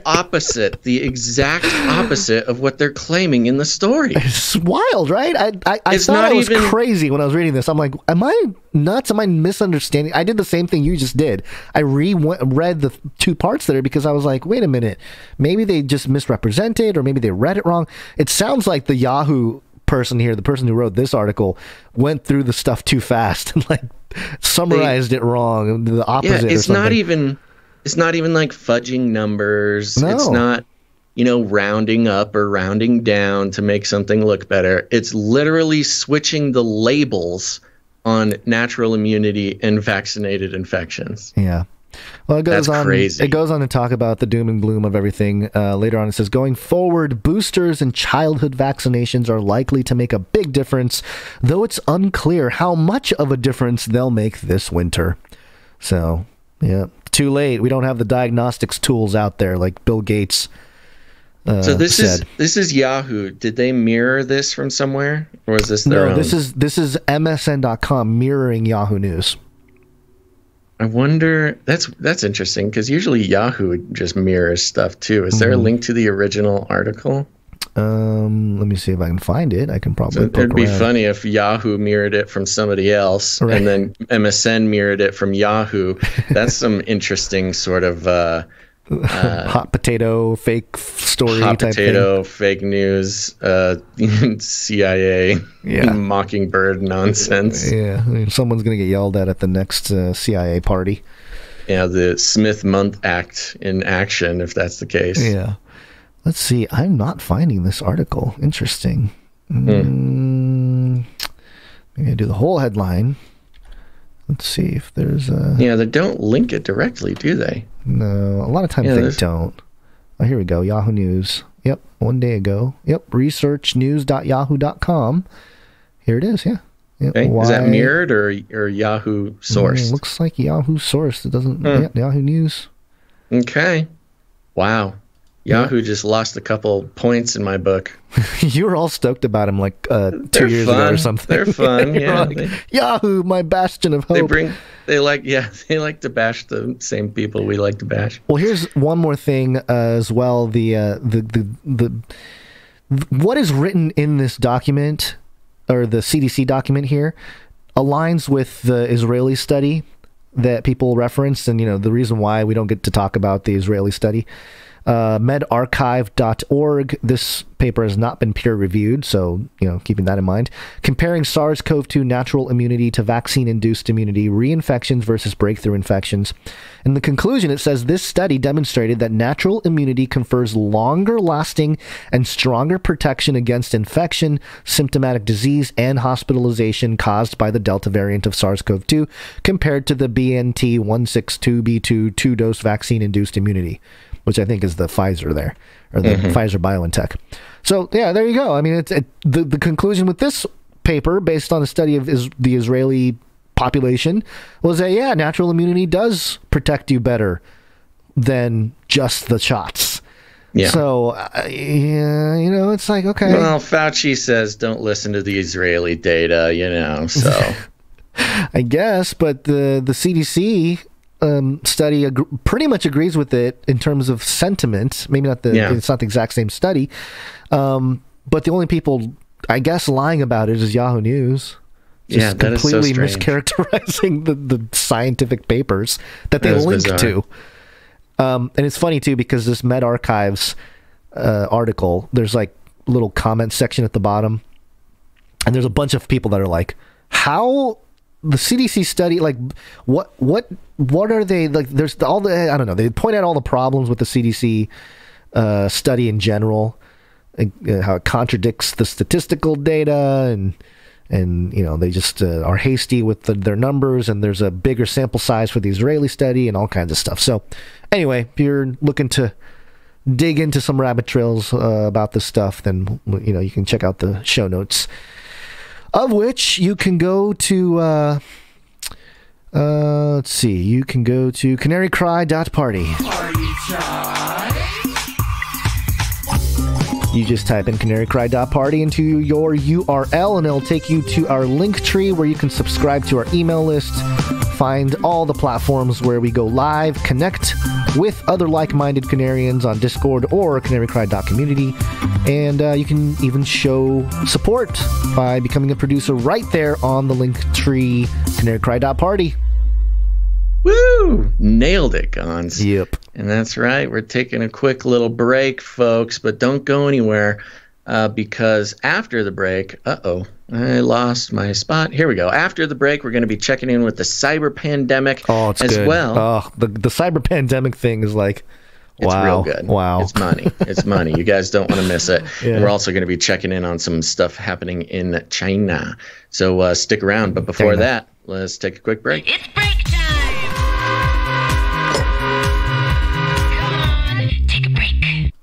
That's right. And if you're new to the show, you might have noticed no advertisements, no affiliate codes, no super secret mail enhancement supplements or freedom phones. Nope. That's because we are on the value for value model. That's right. The value for value model is a beautiful model. It's where we create value 3 times a week. And if you get any value out of what we do, you have an opportunity to put some value back in. Some might even call it a responsibility. Why? Why would they call it that? Well, folks, when there's corporate money involved, that means that there is corporate interests involved, which means what you are letting into your brain is not truly independent media. And that's what we do here. We take no corporate money whatsoever, no advertisements, no YouTube partnerships, no Twitch affiliates, no nothing, folks. We are entirely funded by you, the producers of Canary Cry News Talk. And there's a lot of reasons for this. First of all, the advertising industry. We still get complaints of people like, oh, I hate the breaks. I hate thanking people for keeping the show going.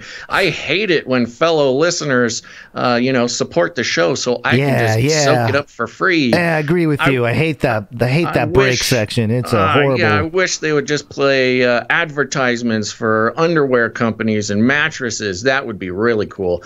And look, you're not in trouble. We're not mad. We're just disappointed. And it's just the fact that we have all been brought up in a society where we expect to get things for free, but without realizing that if something is for free, probably means that we are the product. And that includes opening up our minds and our hearts to content creators we trust and letting them parrot corporate talking points at us to convince us that, oh, if only we had this next product, if only we had this subscription, then we would finally be happy and fulfilled and complete as a human being. It may sound silly, but that is honestly the psychology behind the advertising industry. And that's why we decided it's just not the right thing for us. I don't think it's the right thing for anybody, but it's certainly not the right thing for us.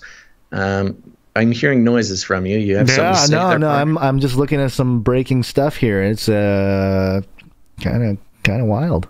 All right, we'll stick it in there if we need to replace something. So there you go. That's why we're on the value for value model. We have turned our backs on those who wish to incentivize Gonz and I. Whoa. Gonz and I. The hive mind is real with you. Gonz and us. We are metaverse. Gonz and I to gain your trust, gain your attention, and then to sell that trust and attention to advertisers. In fact, we got 2 advertising pitches to us. Yeah, I've been taking screenshots of that just to have it in my phone. Yeah, we keep getting these offers for advertising. So they're trying real hard, folks. But don't worry, we're not planning on it anytime soon. And I was going to say, we got one that the subject line was, want to advertise on Canary Cry News Talk. Hey, I'd like to advertise on your podcast, which means they have not listened to the podcast. They have not listened to no, they don't. They just see our numbers and they say, ooh, they see dollar signs in their eyes. Yeah. So anywho, there you go, folks. That's why we don't do that. We're on the value for value model. Keeps us honest, keeps us going, and it's fun. I mean, it's empowering for our producers to take control of their own media future. They're taking responsibility, eschewing the programs that are guided at least gently by corporate media and corporate interests, rather.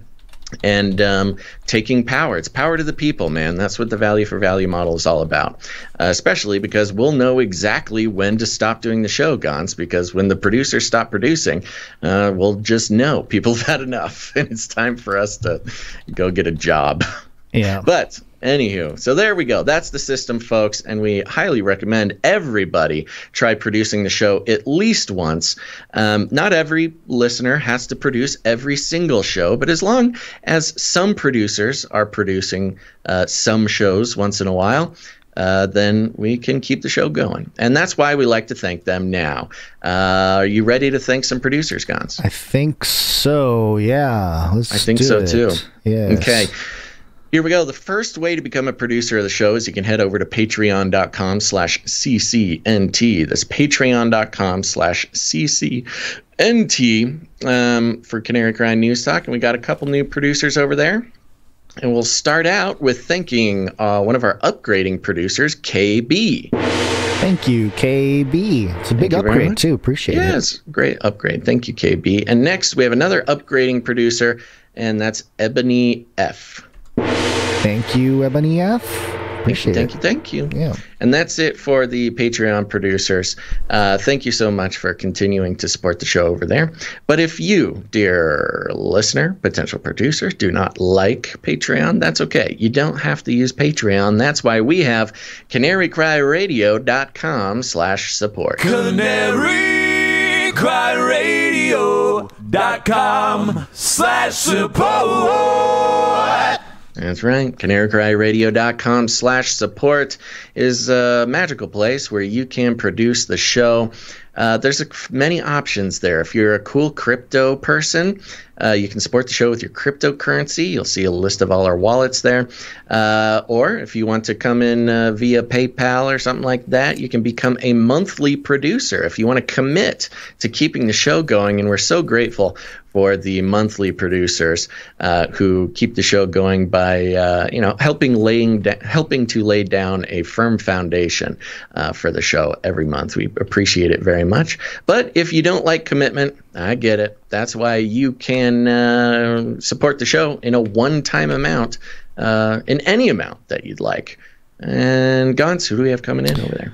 We are going to start things off with our executive producer of episode 410, and that individual is Brett H. Brett H. Thank you very much, Brett H., our executive producer of episode 410. Where'd you find this? Was that Bret Hart? Bret the Hitman Hart? Yep. Yeah, we have a lot of wrestlers who support the show, apparently. Thank you very much, Brett H., our executive producer, comes in with $2.95. Very generous, keeping the show going.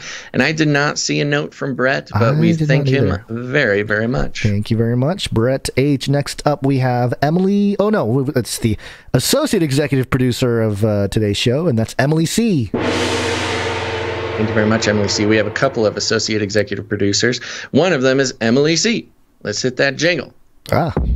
Yes, you are executive associate producer for Mississippi. Enjoy it while it lasts. And Emily C. comes in with $111.11 plus the fees. Thank you very much. And a note here. In honor of me and my husband's wedding... in honor of me and my husband's wedding anniversary on 11/11/2011. Whoa, fun. We wanted to support our favorite podcast family. It's fun to have a partner in life you can break out in random Canarian jingles throughout conversations. Yeah, what fun. It's all about having fun, folks. Yeah. Love you guys, Bobby and Emily C. Thank you very much. Ooh, do we need a couple name for Bobby and Emily C?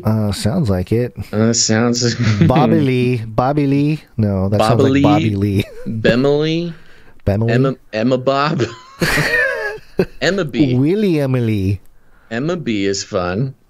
Emibby. Emma B. Bobbly. Bobbly is pretty fun. Bobbly's not bad. We'll do Bobbly. Bobbly? Okay. Well, you know what? It came from Emily's account, so we're going to put Emily first. We'll do Emma Bob. Okay. Emma you don't Bob. get a say. No. Bobby and Emily. It is our... No, it's part of the executive fun. You get renamed by us. Yeah. Thank you very much, Emma Bob. Okay, Emma Bob. Who's next? All right. The other associate executive producer for this episode is Amanda P. Amanda P., thank you very much for your associate executive producership. Yes, you are executive associate producer for Mississippi. Enjoy it while it lasts. Hey, enjoy it while it lasts, Amanda P. And Amanda P. also came in with 111.11 plus fees. Thank you very much, Amanda P. Thank you, Amanda P. Next up, we're going to start thanking the other producers of today's show, starting off with Kathleen C. Kathleen C. Thank you very much, Kathleen. Kathleen came in with 77.77. That's a backpack full of sevens. Yeah, a lot of sevens. Mm-hmm. Very good. We don't have a thing to highlight the no jingle sevens. for that, surprisingly. Yeah. Thank you, Kathleen. It's almost as if we should have something. I know. We should have stuff for the pocket full. I used to do the little change sound, but, stuff gets lost. I don't know. Maybe a jingle person will figure something out. Thank you, Kathleen C. Next up, we have Little Winged One. Little Winged One. Do you have a stuffy nose, Gonz? A little bit. I think the kids have been coughing on me for a week straight.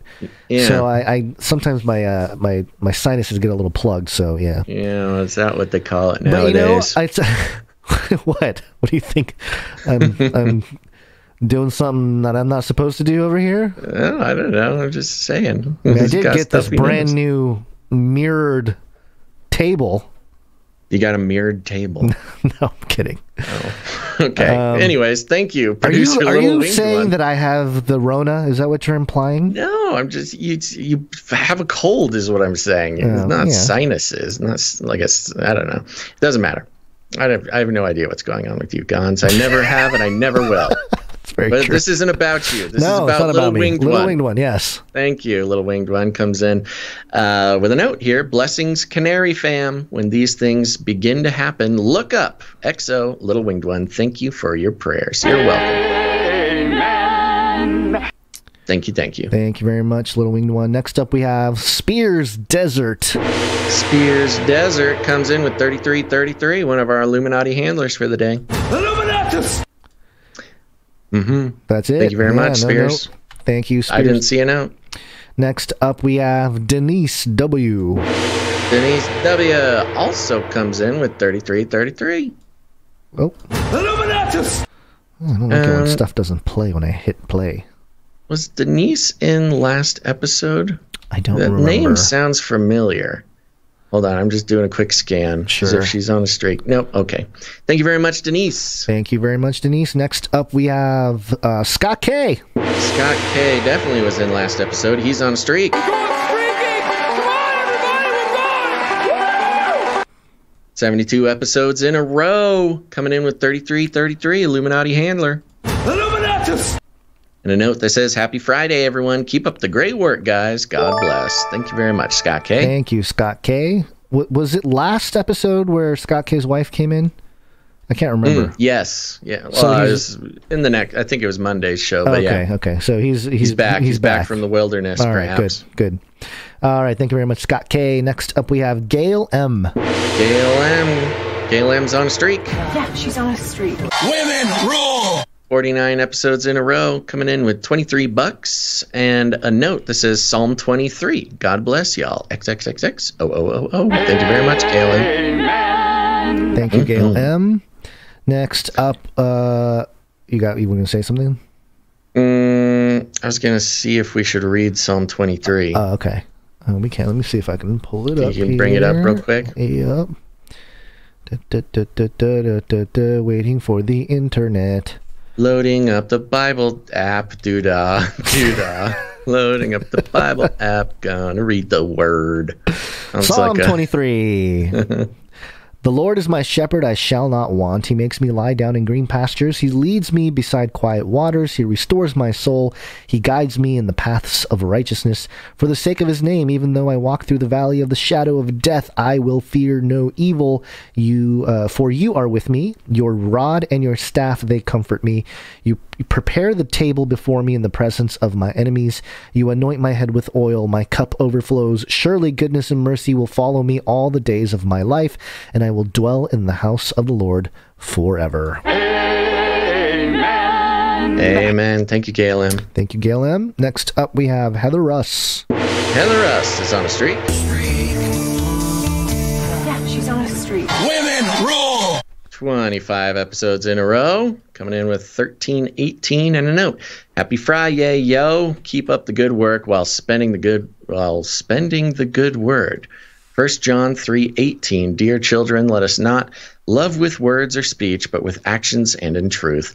Can we get a hairy legs and a Howard Dean? Much love, Heather Russ. Hairy legs and a These Howard guys, Dean. Heather Russ loves Howard Dean. Got hairy legs. Got hairy legs. Oh, come on, board. Switch over. I gotta switch pages to make both of them work unless I do a little magic here. Let me try one more time. You're doing a great job. I'm breaking some rules here to make this happen appropriately. Do over. Yeah, do over. If I can. Whoa, what happened? Here it is. Got hairy legs. Got hairy legs. There you go. Okay. You're welcome, Heather Russ. Heather Russ just takes over the soundboard. I don't know what happens. Thank you, Heather Russ. Next up, we have 57 Chevy Girl. That's right. Chevy Girl's back and on a streak. Yeah, she's on a streak. Women rule. 6 episodes in a row, which means 57 Chevy Girl is on fire. She's on fire. Yeah. Comes in with 1111 plus fees. And a note that says, Good morning, Baz and Gonz. We are currently dealing with the peer pressures of the jab. Ooh. All of my daughter's friends have gotten the jab, 11 and 12 years old. Ooh. I can't believe prayers of strength, courage, and God's protection for Chloe are appreciated.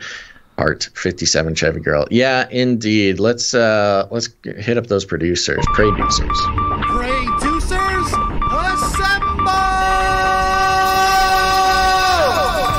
That's right, calling all producers from all the corners of the earth coming together. The Canary Cry prayer team, we call them producers here, and we're putting little Chloe on the list.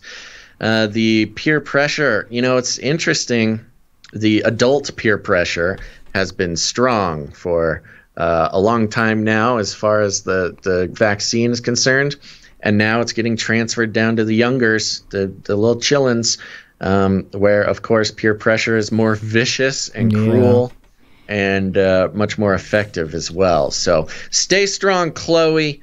Don't let, there is a point where you might learn that your friends are not your friends. And unfortunately, things like this can tell a lot about someone. Yeah. Or praying for you. Yep. All right, thank you very much, 57 Chevy Girl. Next up, we have Sir Salmon's Night of the Fishes. Sir Salmon's is on a streak. 26 episodes in a row with 1111 and a note. This is the day that the Lord has made. Let us rejoice and be glad in it, Canarians. Hope everyone is well and has a good week, has had a good week. Many blessings from the fishes. Thank you, Sir Salmons. Thank you, Sir Salmons. Next up, we have Morv. Morv is on a streak. 21 episodes in a row, which means Morv gets the 21 gun salute.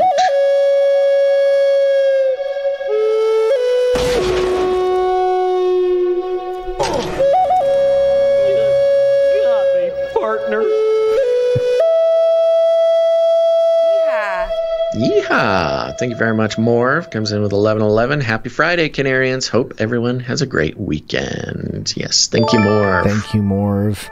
Next up, we have Sigra, the Beast. That's Sir Sigra to you. Sir Sigra the Beast comes in with the ones... Oh, and is on a streak. 7 episodes in a row. Thank you, Sir Sigra. And comes in with the 1001 producership. Ooh. 1001. Amen. And a note that says, I watched Alone in the Wilderness again last night. I encourage anyone who's into living off the grid to check it out, especially if you're an older person thinking about it, since Dick Pronicki was in his 50s when he started that kind of lifestyle. That's very interesting. I am going to check that out, Sir Sigra, because, of course, I'm very interested in that. Thank you very much. Thank you very much, Sigra the Beast.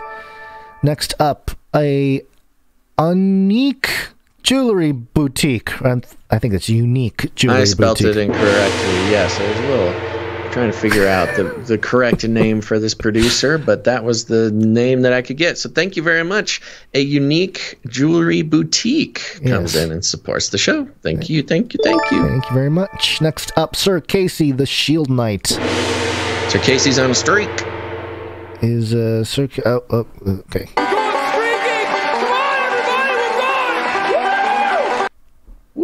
Woo! And supporting the show 82 episodes in a row. Thank you very much, Sir Casey. Say it. What? Say it. It's the number keeps going up. A lot of episodes in a row. It's a big streak. He's doing it. Yeah. Thank you, Sir Casey. Thank you, Sir Casey. Next up, we have Dodie the Coyote. Dodie's back, baby. Yeah. Good to have you back, Dodie. Comes in with 850, and it says, Gonz killed it last episode.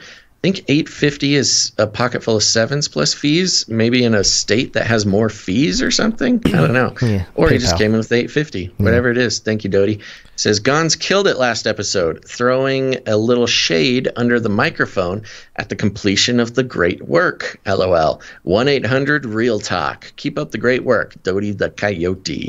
Thank you very much. Thank you very much, Dodie the Shout Coyote. out to you, Gonz, throwing shade where shade needs to be thrown. Yep, that's how it's done.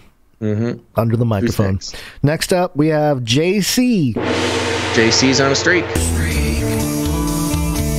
35 episodes in a row, coming in with sevens plus fees. Street Team materials have begun production. Ooh. Get ready, Canarians. Happy Friday, my dudes. Oh, thank you very much, JC. Thank you, JC. Yes, and that is the announcement. JC is working with Dove to get some Street Team materials, some actual stickers and flyers and resources for producers who want to start, vandalizing their neighborhoods with Canary Cry stickers and flyers.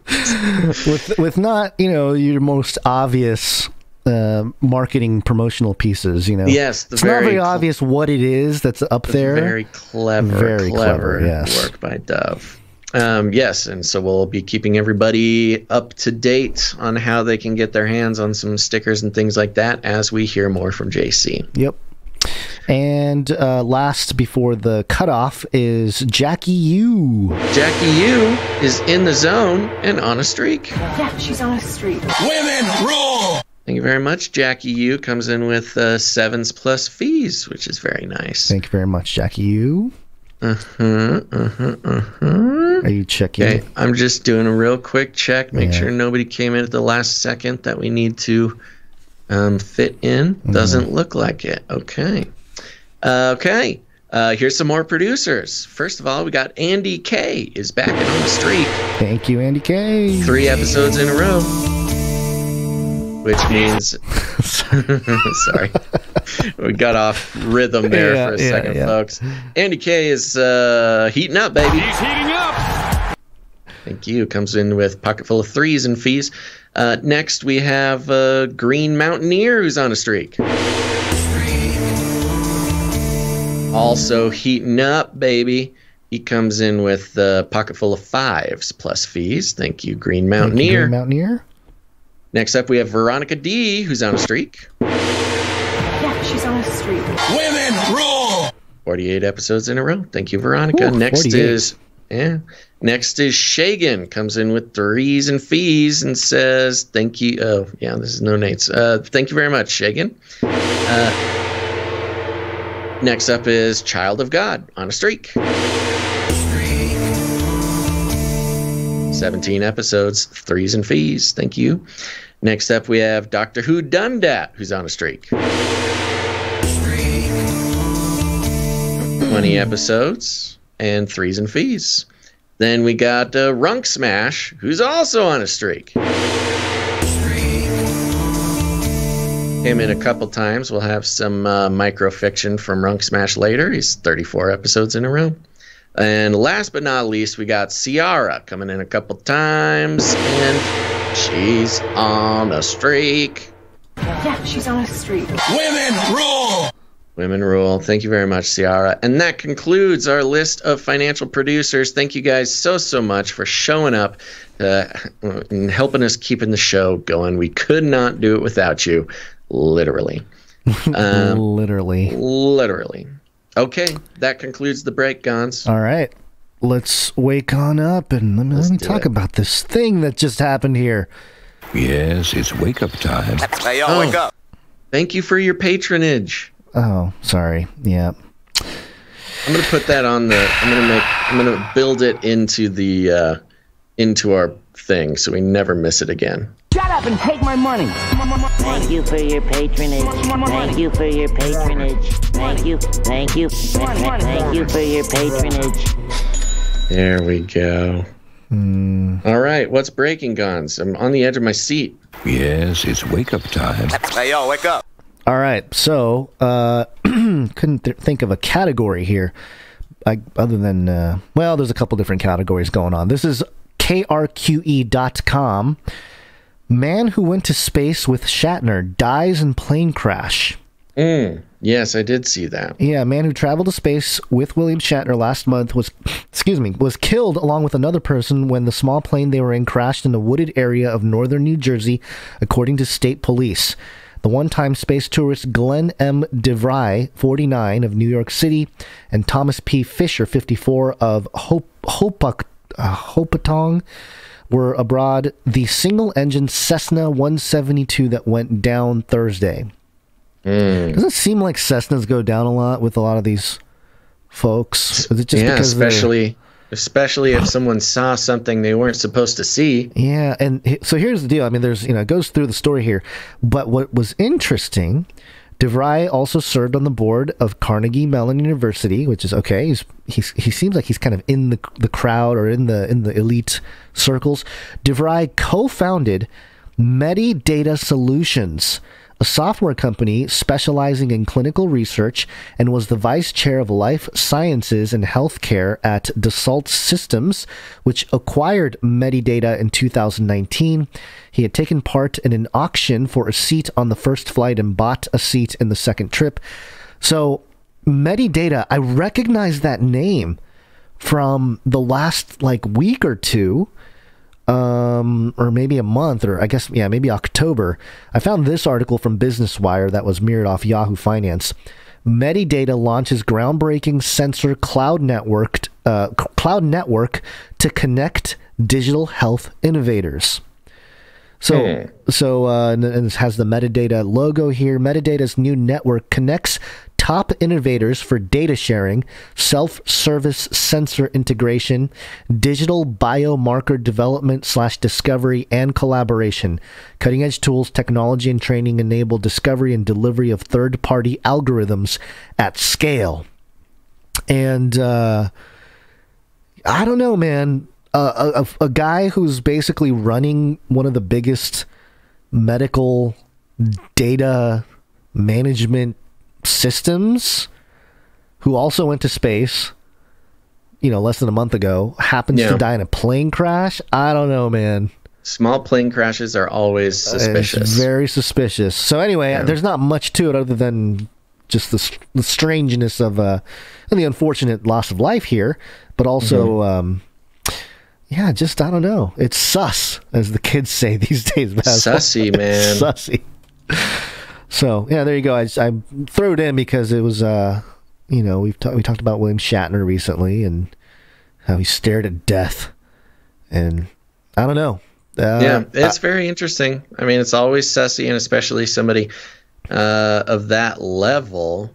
Also, you'd think that he'd be, if he was going to take a private plane flight, you'd think it would be in something bigger than a Cessna. Yeah, why a Cessna? I mean, you'd think he would have some, unless he was learning to fly, maybe. Yeah. But guys like that, they got pilots and private jets and stuff, not little dinky guys. But all right. Well, always sussy. But we'll keep an ear out for some more about that. Okay, let's talk about the cyber pandemic. The COVID-19 crisis would be seen as a small disturbance in comparison to a major cyber pandemic. Major. Yeah. This is coming. You taking this? You got something for us? Yeah, just because I kind of laid out the stuff here. So this is sociable.co, and this is actually not like a mainstream outlet. So I did do a little bit of verifying and digging at the sources kind of thing to make sure that the stuff that's in here is accurate. But the headline is Cyber Polygon 2021 report. Remember Cyber Polygon, the think tank drill of what kind of cyber attacks can happen and the whole deal. It was run by Event 201 of the cyber pandemic. Yeah. So the headline is Cyber Polygon 2021 report. Cryptocurrency is very volatile. CBDCs and stablecoins are way forward. Mm-hmm. Of course, the World Economic Forum sponsored cyber pandemic drill concludes with, cryptocurrencies are don't get Bitcoin. It's volatile. Yeah. No kidding. So is the stock market, buddy. Didn't need the run of millions of dollars international cybersecurity war game to figure out that cryptocurrencies are volatile. I just love this. The World Economic Forum backed Cyber Polygon 2021 cybersecurity training exercise report published today concludes that cryptocurrencies are very volatile and that central bank digital currencies, CBDCs, and stablecoins will keep the monetary system stable. So for those of you who may not know about Cyber Polygon, here is their little promo video that they had a few months ago. It starts off with Klaus Schwab, and it also has another German CEO of some kind, or maybe he was the health official. Let me try to remember if it's which one it was. He's the Russian Prime Minister of the Russian Federation. Should inspire confidence in cyber pandemic work there, as well as a law enforcement guy, as the Secretary General of Interpol. You will also hear from the Executive Director of UNIC, and I think there's one more. Anyway, by the end of this little clip here, you won't know if you're watching a movie promo ad, like what are they called? What am I? Trailer. Trailer. Thank you. A trailer for a movie, or a trailer for real life apocalypse. I would like to state again how essential it is to seize the high number of leaders that join the Cyber Polygon this year. Addressing cyber threats and securing common digital future are within priorities of every government and company. Cyber Polygon events are always a fantastic opportunity to take stock of the global threat landscape we face, both across the public and the private sector. Children and young people have been using the online world to greater and greater extent. Wow. They are our future. They are our generation, and we need to look after them.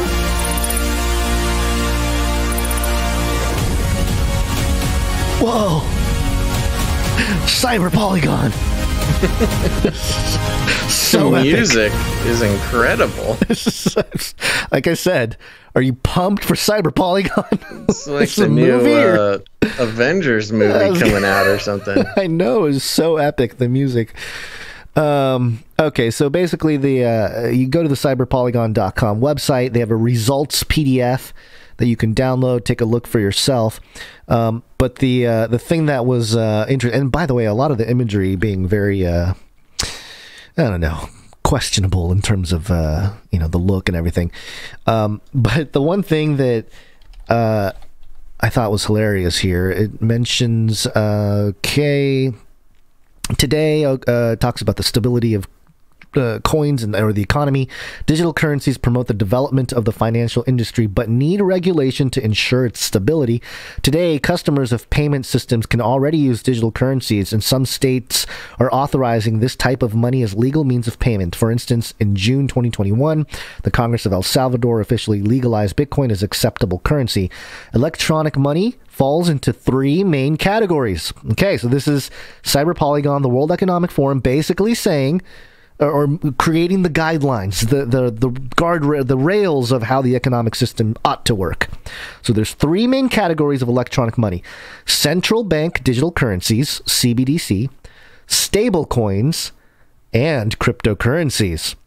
The first two, that is CBDCs and stable coins, and for those of you who don't know, stable coins are basically one-to-one to the US dollar. And there's been a lot of drama surrounding some of the leading companies of stable coins. There's the biggest one is Tether, And, I think it started in China. It's kind of shady background of where they got all the dollars. Is it actually backed 1-to-1? And there was a big investigation that took place and a little fine for Tether. And I think they basically said, like, well, we don't have the exact dollars, but we do in assets with, like, art and stuff. It was pretty shady stuff. But anyway, that's what stablecoins are. There's also the other, I think the second biggest one is USDC. That's the US digital coin. Right. Or dollar coin, US dollar coin. And that's built on Ethereum. So those are stable coins. So what the World Economic Forum is saying, you okay over there? You got... Yeah, sorry, I got something going on here. Okay. So the first two, CBDCs and stable coins, are the potential drivers for the development of the commercial banking sector. Cryptocurrency is very volatile, but it does generate a lot of public interest in the concept of digital currency. So they're kind of like, yeah, well, CBDCs and stablecoins, that will help us, the legacy central bank system. Yeah, we'll use the marketing of Bitcoin to introduce our one world digital currency. Exactly. It's so nefarious. And then there was one more quote here that I wanted to highlight here. This is Matt Barnett, President, Europe MasterCard. Quote, we're working with a lot of central banks around the world and have got the MasterCard CBDC testing platform, the sort of a sandbox for central banks to come in and play. Still, our focus is on stablecoin because of its close alignment with the principles of consumer protection, regulatory compliance, and price stability. And then Alexei Zabotkin, Deputy Governor, Bank of Russia, says central banks have to play an appropriate regulatory role in this fast-changing environment, making sure that the monetary system remains robust and the financial stability is preserved, notwithstanding all the innovations in the monetary landscape. Yeah, we couldn't have the population having access to currency and value exchange without the intermediary of the lizard people. So I mean, it defeats the whole point. It's funny how they admit that the central banks have to be. Oh, here's another one. This is not a quote. This is back at the beginning of the summary here. The task of central banks is to keep the monetary system stable. In pursuit of this, central banks must be at the heart of the changes in the financial sector. They must broaden the functionality of money and of the economy, which is becoming increasingly digitized. And again, it's interesting that it's a race against time now with your more decentralized options where people are being empowered. I mean, even if it's short term. There's a lot of people and countries and whatever that are being empowered by the decentralized cryptocurrencies. But then for the Cyber Polygon to come out and say, like, yeah, we're the World Economic Forum cybersecurity think tank here. And our conclusion is that the central banks must be at the heart of the changes of all of the financial sector. It's like, okay, nobody invited you guys, but I guess because your own people determined they're that you inserting must be themselves at the center of into it. the conversation. Yeah. And it's funny because marketing for the entire program, this Cyber Polygon thing, I mean, you look at the imagery on the website, the vibes, the marketing materials, the mission statements, all this sort of stuff. It's very geared towards tech-savvy, future-oriented young, cyber kids, right. Like, right. The people who are really into cryptocurrency, the crypto chads and stuff like that. They're like, oh, we're so into the kids, this next generation, they're on the web. We need to, we're there too. We're all in this together. We're punk, we're cyberpunks too, over here at the World Economic Forum. And we're super interested in cryptocurrencies. We get it. We're no, I forget the cool Gen Z word that I was trying to think of. Chuggy. We're no crypto chuggies. But yeah, when it comes down to it, they're like, yeah, don't worry, fellow kids. It's all about the central banks and digital stable coins controlled by your government. While you're at it, why don't you apply for a job at the CIA? They're cool too. Yeah. CIA, any alphabet soup agency all across the world there. I'm waiting for the day when Klaus Schwab buys a CryptoPunk NFT and makes it his PFP. It's really declaring that he's part of the cool kids club, you know? You have to pay a lot of Ethereum for that, though. Totally. This is hilarious. Yeah. Not a single cryptocurrency enthusiast is going to read this and be like, "Oh, good, they're looking out for me. I like this." Oh, we need a stable economy. We will be the ones to determine the stable economy. Oh, okay. Yeah, how's that gone for the last 100 years or so? Well, and that's funny because that's the essential call that they're making is, all you crazy crypto kids, you want a stable economy. We want it all. They're really underestimating the amount that young people, especially cryptocurrency fans, they're underestimating just how much they would prefer an unstable economy. Yeah.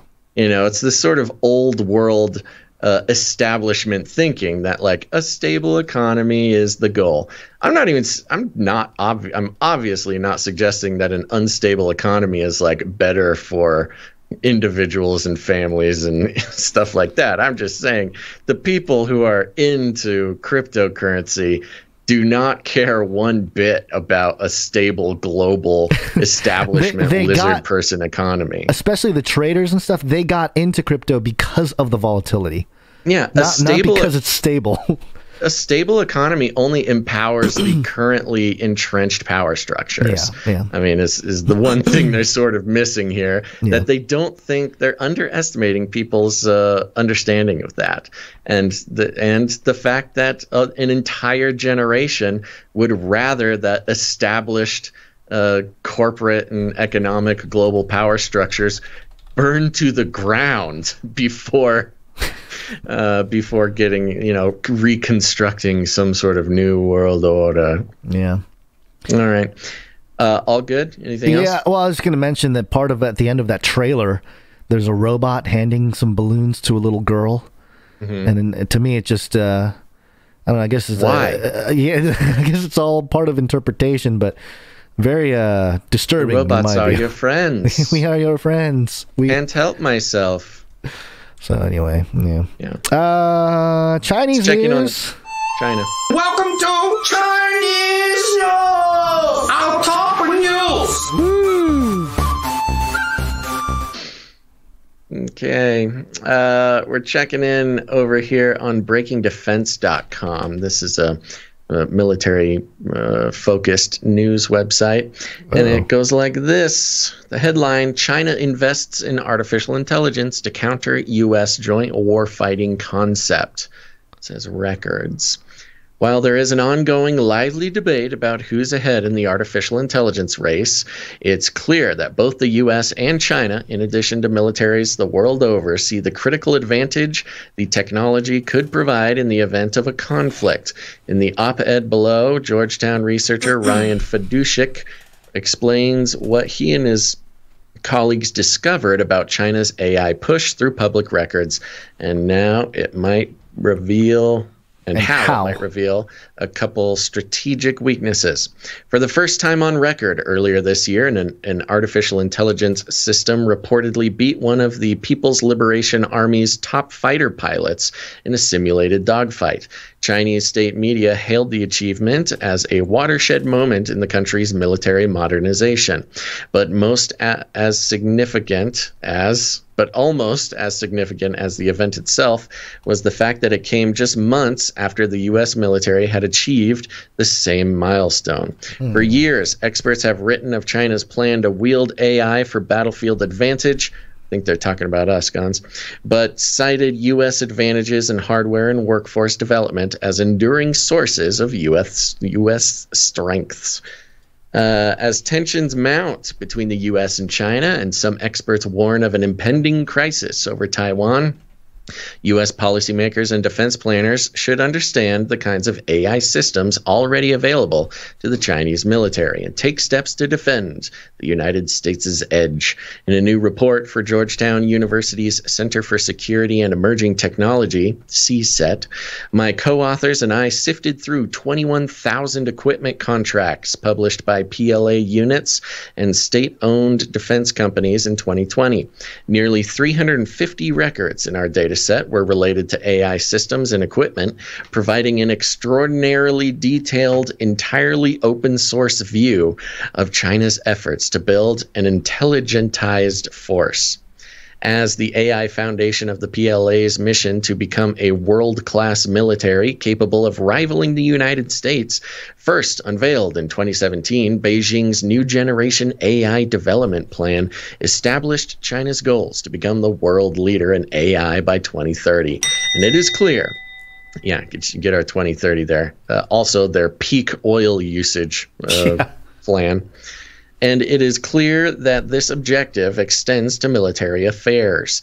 Indeed, many of the AI projects identified in our study are explicitly focused on degrading and countering systems at the heart of the U.S. military's joint warfighting concept, using techniques like adaptive radar jamming and vulnerability fuzzing. Research papers and textbooks from China's defense universities even discuss using machine learning systems to counter specific U.S. drone swarm projects like Locust and Gremlins.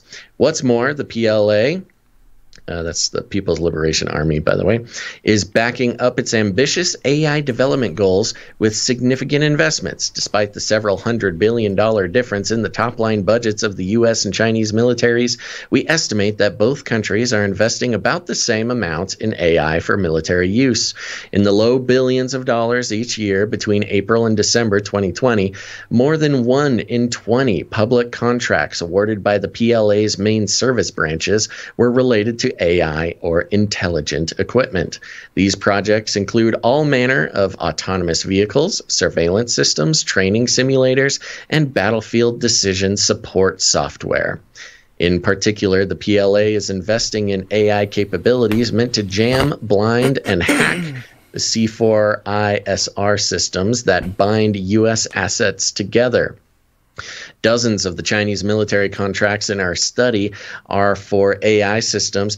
So this, back to the C4ISR, this is sort of the U.S. Skynet system. We actually reported on this a while back. It's basically the satellite and terrestrial signal network that will, you know, would make the U.S. capable of controlling millions of robots across the world, or, you know, autonomous things across the world all at once.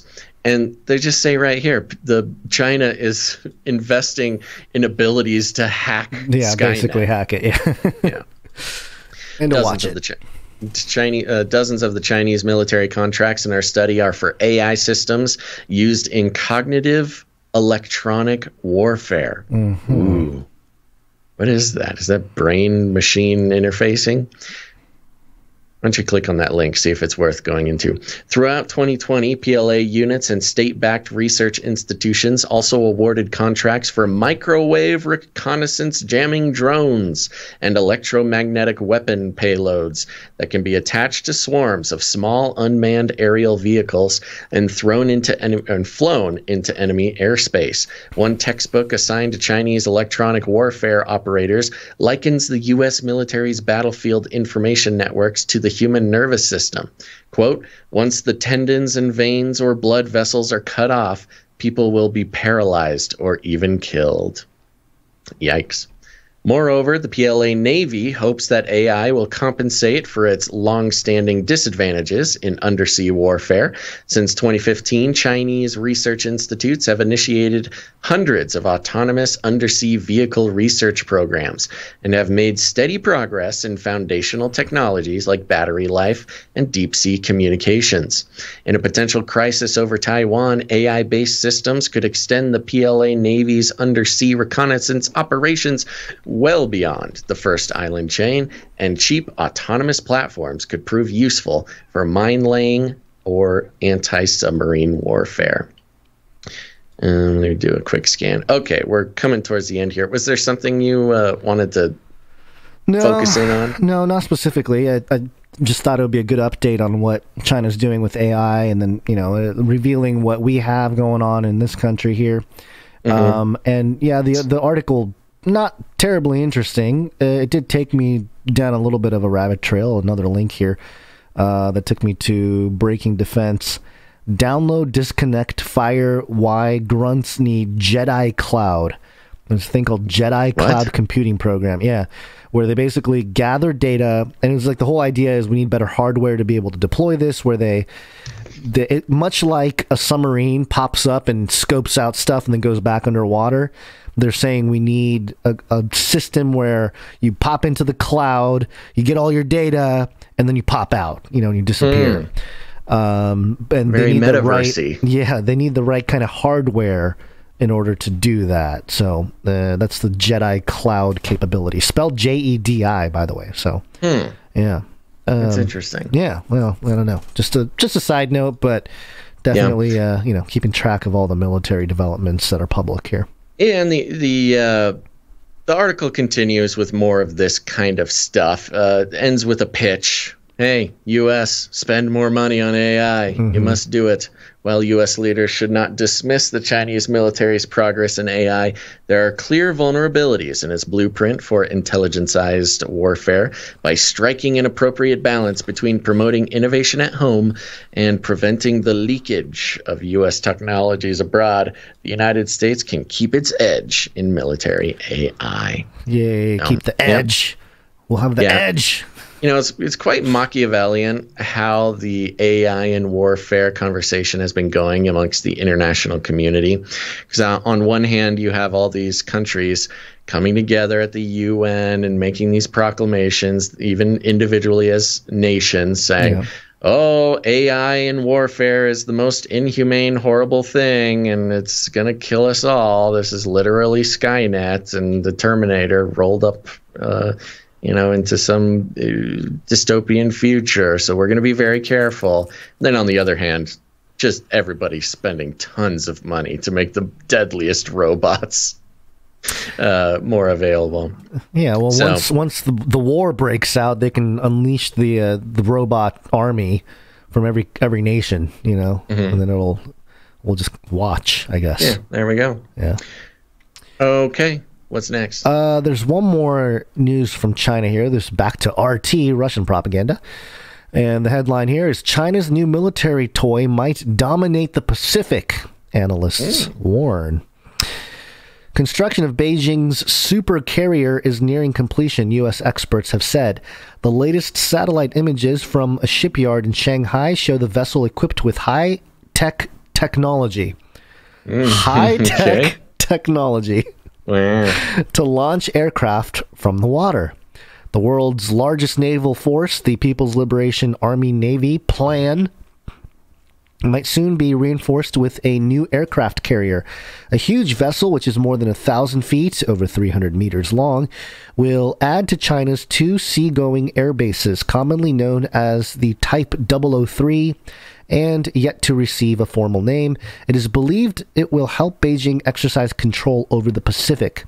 Fitting several dozen planes, helicopters, and support aircraft, analysts believe the powerful addition to the Chinese army will be at least equal to its U.S. counterparts' abilities.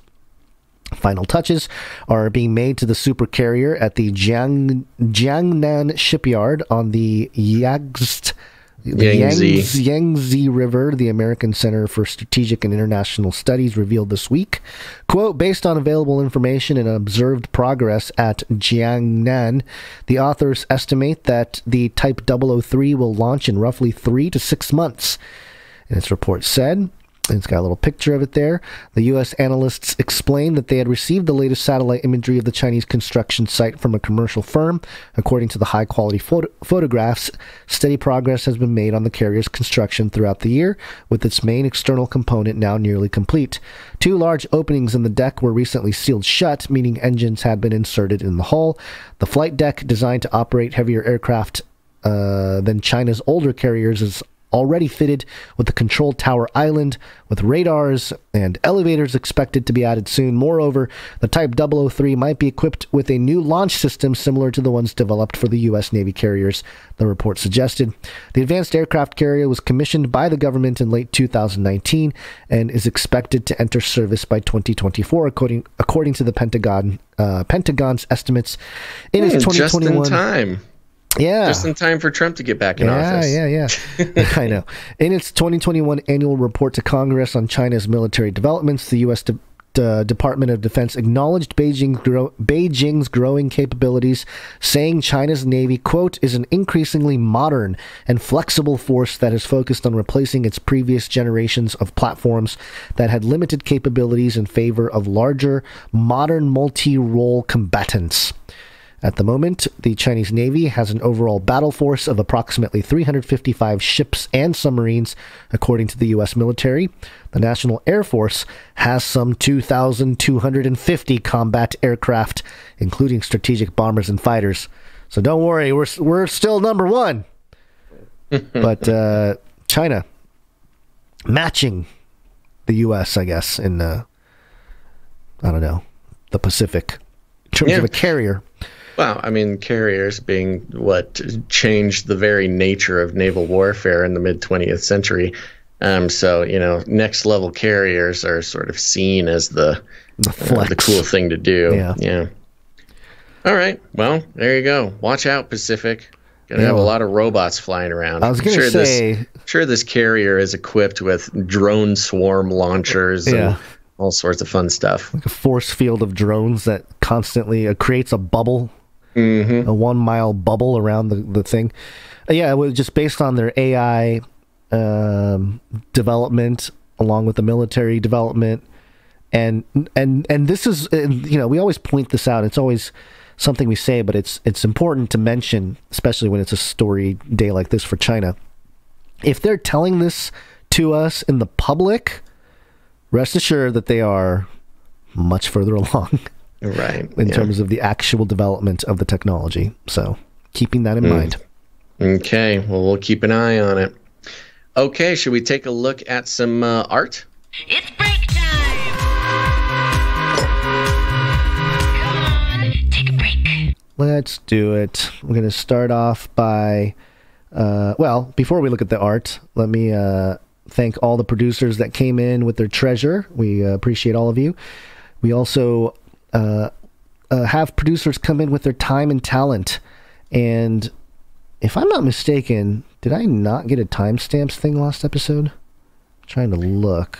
I do not know. I think there was, if I missed it, I apologize.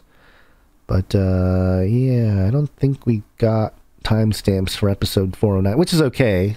It's not the worst thing in the world. But we thank all the timestampers out there. We appreciate you. And jingles, I don't think we got any jingles today either, which is okay. I'm double checking, but I'm pretty sure we didn't get anything. No jingles. That hasn't happened in a while. It's been a while, yeah. So let me see. What was the last show? The 10th? Mm-hmm. Yeah. Okay. I'm not seeing anything. Wow. Okay. Well, that'll keep the break short, I suppose. Yep, because we're going to go right into some artwork. One art, please. I'm going to start with Dame Allie of the Skillet Nation. One art, please. Another one from Allie now. Here it is. And this one is titled Winter. And the caption here is, rest in peace, Winter, much loved dolphin with the prosthetic tail, who gave hope and encouragement to so many. Quote, Winter, the beloved prosthetic-tailed dolphin that starred in the Dolphin Tale movies, has died at the Clearwater Marine Aquarium. The aquarium worked with specialists and marine mammals experts from around the country, but the dolphin, which was in critical condition and declining, died while being held by caregivers. And so, Ali made a little tribute to our little transhuman dolphin. What a beautiful rendition of a dolphin. So strong and sleek and smiley. Yes. I have a vague memory of this dolphin that had a prosthetic tail. Yeah, it's a transhuman dolphin. It's the dolphin cyborg. Yeah. Wow, very well done. Look at this little rascal. He's going to be flippering all over the place in dolphin heaven. Yeah. Thank you very much, Ali, and really well done. If we're talking about a beast that comes out of the sea, if the dolphin comes back with 7 heads and 10 horns, then the prophecies are fulfilled. Then we'll know. As it is written, so shall it be. All right, so thank you for that, Ali. We got another one here, another pair from Sir Dove, Knight of Respeltia. One art piece from Dove. And Dove sent us a note. It says 2 arts. For this week's Street Team Designs, I did a sticker that's a play on my... I think I gotta show the other one first. A play on my hometown hockey team's logo, and a flyer for those folks who want to try and live forever. Hope you guys like them. Keep doing what you do, and I'll keep praying for yins. And yeah, this first one is the Penguins. Nephilim Penguins. Our Nephilim Penguins hockey team logo. It's great. Circular logo here. It says Nephilim on the top, Penguins on the bottom. In the middle, we've got, presumably an 8-foot tall penguin. He's wearing a cute little scarf. He's got his Nephilim teeth. He's got 6 fingers. Got to get the 6 fingers on there. And, of course, at the bottom there, we've got some of his human teammates and referee. Well, the funny thing about it is the ratio here. The penguin, Nephilim penguin, is like 50 feet compared to the humans. I mean, this humongous. Huge. Yeah, and the humans are teeny tiny little guys. And there's a yellow triangle behind the penguin, which, Nephilim. And then also one of the players is wearing jersey number 33. Yeah. And I think that's all the little hidden gems here. I can't tell if there's anything else. Yeah, somebody finding this sticker on the street is going to have to look really close to see the CanaryCry.Party down it's very tiny. Yeah, they'll find it. You just gotta pay attention to these things. They'll be disappointed that it's not some fan club of the Pittsburgh Penguins or something. Like, the new, better version, the Nephilim Penguin. The other piece from Dove here is pretty funny this as well. One's great. Let me pull it up here. There we go. Yes, this one is a cryogenic preservation advertisement. It says at the top here, well, first, right big O in the middle is a kind of a head in a jar, kind of like Futurama. Not a mason jar, but like a Futurama, head in a jar thing. And in there, you've got Walt Disney. He's got a little nameplate down. Yes, the OG head freezer. Yeah. And it says here, you deserve to be preserved. Cryo-freezing options, hair follicle DNA cloning, download consciousness into the metaverse. Find out more at CanaryCry.Party. Sounds like a party for sure. You know what? This is not even false advertising. You will learn about all of these things at CanaryCry.Party. Well, the other thing is, it targets the perfect audience person who might get triggered by something like this, right? What? They're pushing. Look at this advertisement pushing cryogenically freezing and living forever. Yes, who are these people? CanaryCry.Party. All about triggering the people who are already paying attention to this kind of stuff. Yeah, there you go. That's funny. Which will be fun.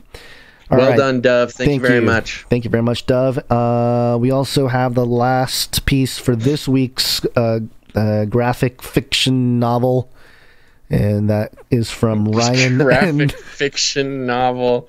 Someday, Gonz. Someday, Ryan, and someday he'll get it. Don't worry. It's a fictional graphic of a novella. Jeez Louise. Oh, gosh. One real quick fun detail about being in the metaverse right now is this new VR setup. I love it for so many reasons, including that the controllers are rechargeable instead of just taking AA's. I'm finding out now I have to plug them in after every show. Yes, they gotcha. I'm fighting to. I have one charger for them, and I'm having to switch it back and forth to keep these controllers alive. Okay, I do not have this piece of art in front of me, Gonz. So okay. You're in charge. All right. So this is a continuation of the graphic novel by Ryan N. accurately portraying a futuristic situation based on the things that we talk about here. I'm trying to pull up the last one just so we kind of remember where we left off. It was Duke was telling everybody that how things are going to be. And then espousing some spiritual things about how God, you are divine and we are divine and blah, blah, blah. And then someone in the crowd raised their hand and interrupted him and said, well, if we're divine too, why should we listen to you? Right. Okay, so now this is his response. He laughs. He goes, hey, hey, hey. An excellent question. I suppose it's because I have the power to do things like this. Ooh. And the next cell, he reaches out his hand, his palm facing up towards the man who rebelled or caused the disruption in the crowd. And what is that? Is he burning? He's on fire? Is that what's going on here? The man is just looking up from the crowd, and above the man is a portal of fire appearing above him. Okay. I see. Okay, I see more clearly what's going on. All right. Yeah, there you go. Yes, fire from heaven appears. Yes, the false prophet. Making more sense. And then the pillar of fire consumes him, much like it says in Revelation 13, where the false prophet will call fire down from heaven in the sight of men. That's exactly what's happening here. Indeed, he did, with a big whoosh. Graphic novel style. Yep. You don't question the false prophet, or else you get a nice pillar of fire right in front of all your friends and family. Yeah. Well, there you go, folks. Thank you so much, Ryan N. And I have been posting all the art over on the Instagram account there. So if you're just listening to the audio version and you want to watch along and see the art as we talk about it, you can head over, follow us on Instagram. I did change it to Canary Cry News Talk. So the change has been approved. So just search Canary Cry News Talk and you'll find the account. Go follow us there. I've been much better at putting up the art from every show, as well as past shows, and been putting out clips, baby. So go on over there. Enjoy Canary Cry News Talk on Instagram. There you go. All right. Real quickly here. Canary Cry Meetup. Go to CanaryCryMeetups.com and learn all about the meetups taking place around the world and see if there's one near you. And if there isn't, why not start your own meetup? Choose a location, figure out a date and time, make a flyer, promote, and people will show up. Ciara is or has been leading some. I guess she really. She's been doing many. She's been putting on many of the meetups. Yeah, we appreciate it very much. Yeah, she initiated a lot of the meetups that have taken place, and I think there's a couple here that she wanted to list. Should we read that note that we got? No, we need to get some more details on that.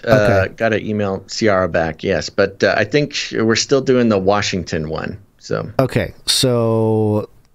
Is there still a SoCal meetup here? I think there's... Oh, hold on. I don't know. Whatever we have, just read it. All right, so we got the SoCal they're still meetup. Happening. Okay. Whether or not Ciara will be there, we'll find out. Right. Okay, so SoCal meetup, Lincoln Memorial Shrine, December 4th, 2021 at 1 p.m. in Redlands, California.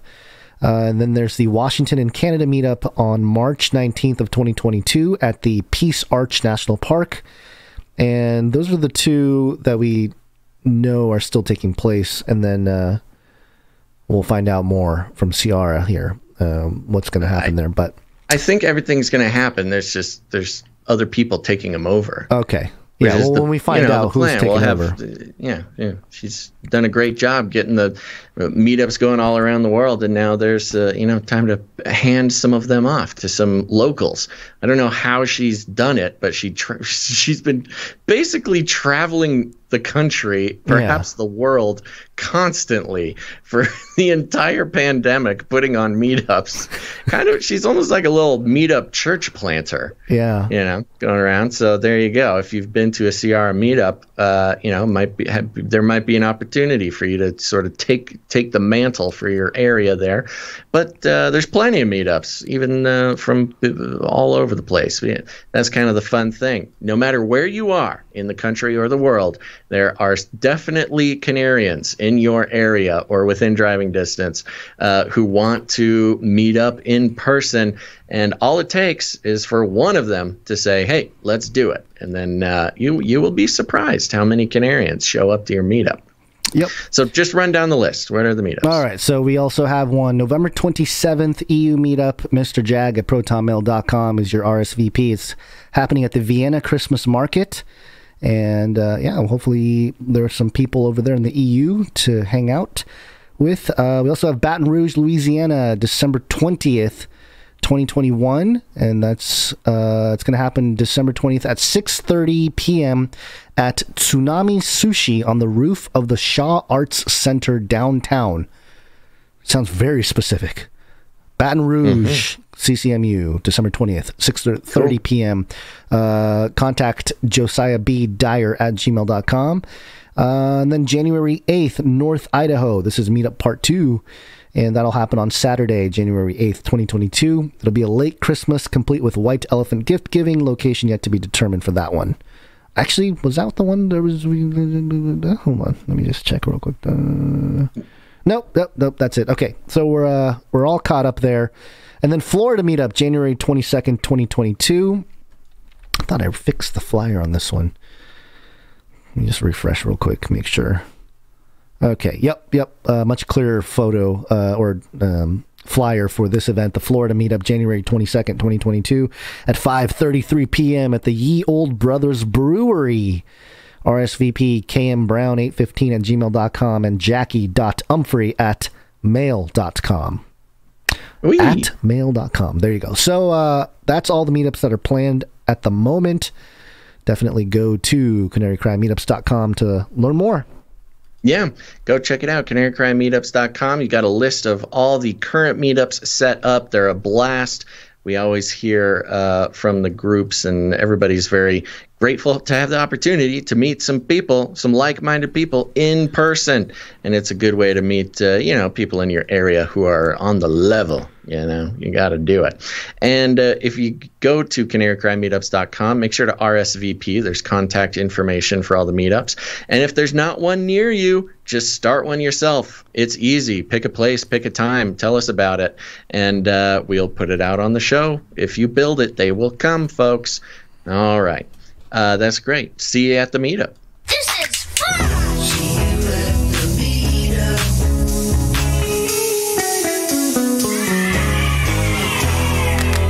Okay, let's do some reviews, Gonz. Yippee! Yippee! Okay, do you remember where we left off? Did we finish October? No, I don't think we did. Started at the 15th last time. I think you went a week, I think. Yeah, so or a week and one. I think maybe the 15th was the last one I remember. Maybe the 30th. Jay Blaine, does that mean anything to you? Does it mean anything? I'm going to start here.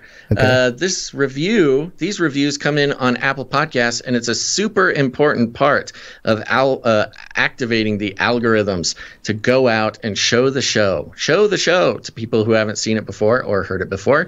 And it's something that Gonz and I have no control over. It's kind of annoying. But you, dear listener, have complete control.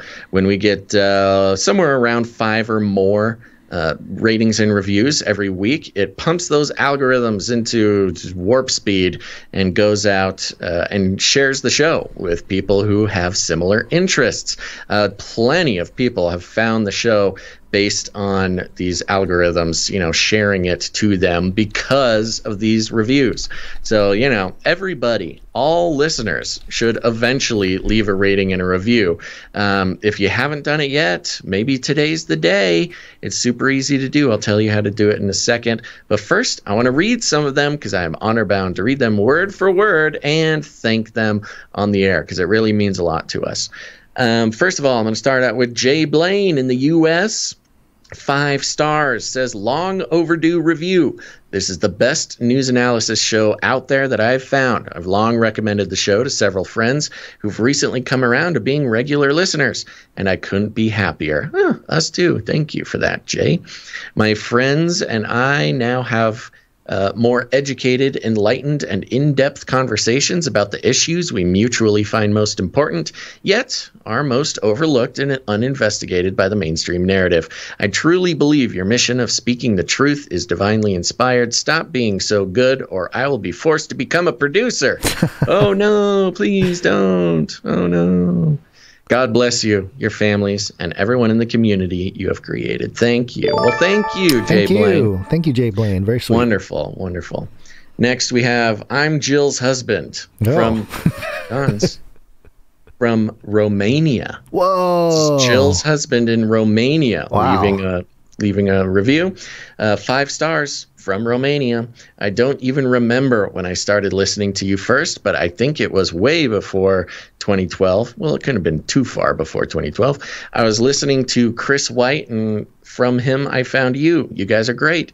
I don't know how you can do it with all the darkness out there, but you always make me happy. Well, thank you, Jill's husband. I appreciate that very much. Thank you. Yeah, OG listener there. Yeah. Back in the CCR days. Next, Joby G is back with a 5-star review. Says, Shazam!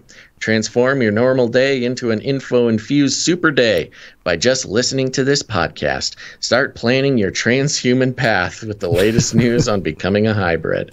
That's kind of like a Dove street team message there. Thank you very much, Joby G. Thank you, Joby G. Next up, we have Ty Sears 12 from the U.S., 5 stars. Critical thinking theory. In a society where people are spoon-fed TRUTH, big capital letters, truth, tyrants ruling us through hypnosis. Ooh, yeah, that's very pretty good. Yeah.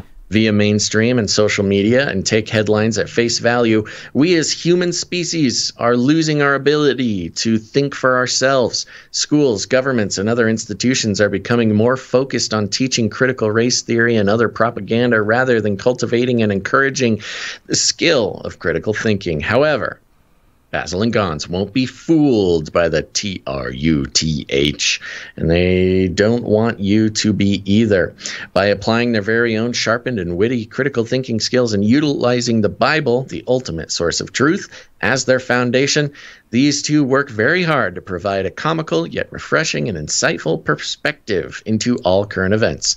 Thank you, Basil and Gonz, for providing me with a much more enjoyable outlet to consume the news. Keep up the great work, Tyler. Thank you, Tyler. Very much, Tyler. Very yes, nice. Good theory there. Sort of a grand narrative. We are the human shield for your sanity. Next up, we got from Why Do We Need a Meme? Why do we? Apple. I don't know. That's a great question. This is from Australia. Hey. 5 stars. Great show. Look forward to this show. One of my faves. Old Australia. With old being spelled with a Q. Dun, dun, dun. Ooh. Uh-oh, going to get us banned. Yeah. Next, we have the letter Q. We'll be banned. The Carpenter's Apprentice from the U.S. gives us 5 stars. An invaluable resource for logical news analysis, and it's entertaining, too. Just wanted to send quick kudos about how well Basil so easily and clearly summarized the cybersecurity pandemic topic in episode 407. It started at about 2 hours and 17 minutes in. I wish the whole world could so easily see the entire picture of what is happening with the reset agenda. Basil and Gonz are amazing, and I appreciate all that you are doing. Buck. Thank you very much, Buck. Thanks, Buck. Yeah, nailed it on episode 407. Oh, gosh. I only have one working controller, which changes the controller settings, so I'm having to relearn my buttons live on the air here. Okay, a couple more. Do one more. One more. Okay, yeah, do one more because it'll help us remember. Okay. Yeah. Well, there's two more on the same date here. Oh, so why don't I do two? Yeah, that's fine. Yeah. All right. Jerkface from the U.S. gives us 5 stars and says, Basil and Gonz do the work for you. That's good advertising. These guys report on current and pertinent events from around the world that do affect and will be affecting our lives, such as the FLIPPY updates every episode. God bless you, Jerkface. Tune in to find out about... Such a weird line to say. God bless you, Jerkface. God bless you, Jerkface. Tune in to find out about FLIPPY updates. They report real news you will not find on the corporate media outlets. Added bonus, humor. They are family-friendly as well. Thanks, Basil and Gonz, for all your guys' hard work. Thank you, Jerkface. God bless. Thank you, Jerkface. Next, we have Skywatch, spelled with an I-E, Sky. From the U.S., 5 stars, Canary Freedom. Is the tale that corporate media is spinning seem a little fishy to you? Listen to this quirky duo deconstruct the fishnet that the media wants you caught in and fly with the canaries as we see through the narrative that is being fabricated for us to fall victim to. Wonderful. Thank you very much, Skywatch, and thank you to all of our raters and reviewers. We've got a few more we're going to be reading next week. But if you're out there and you're a listener of the show and you have yet to leave a rating and a review on Apple Podcasts, please consider doing it soon.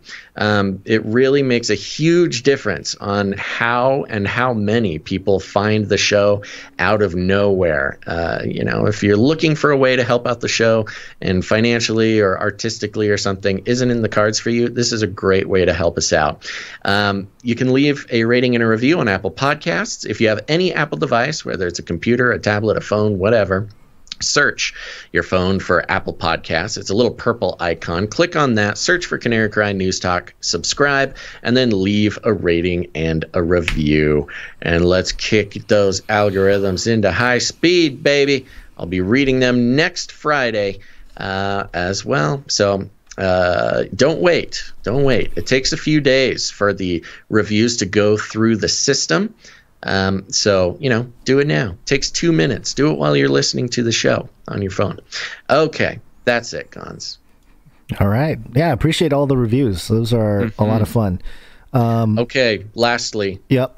Let's do some microfiction. Let's do it. Coming from producer Runk Smash, we've got the next part in the saga of the microfiction. Goes like this.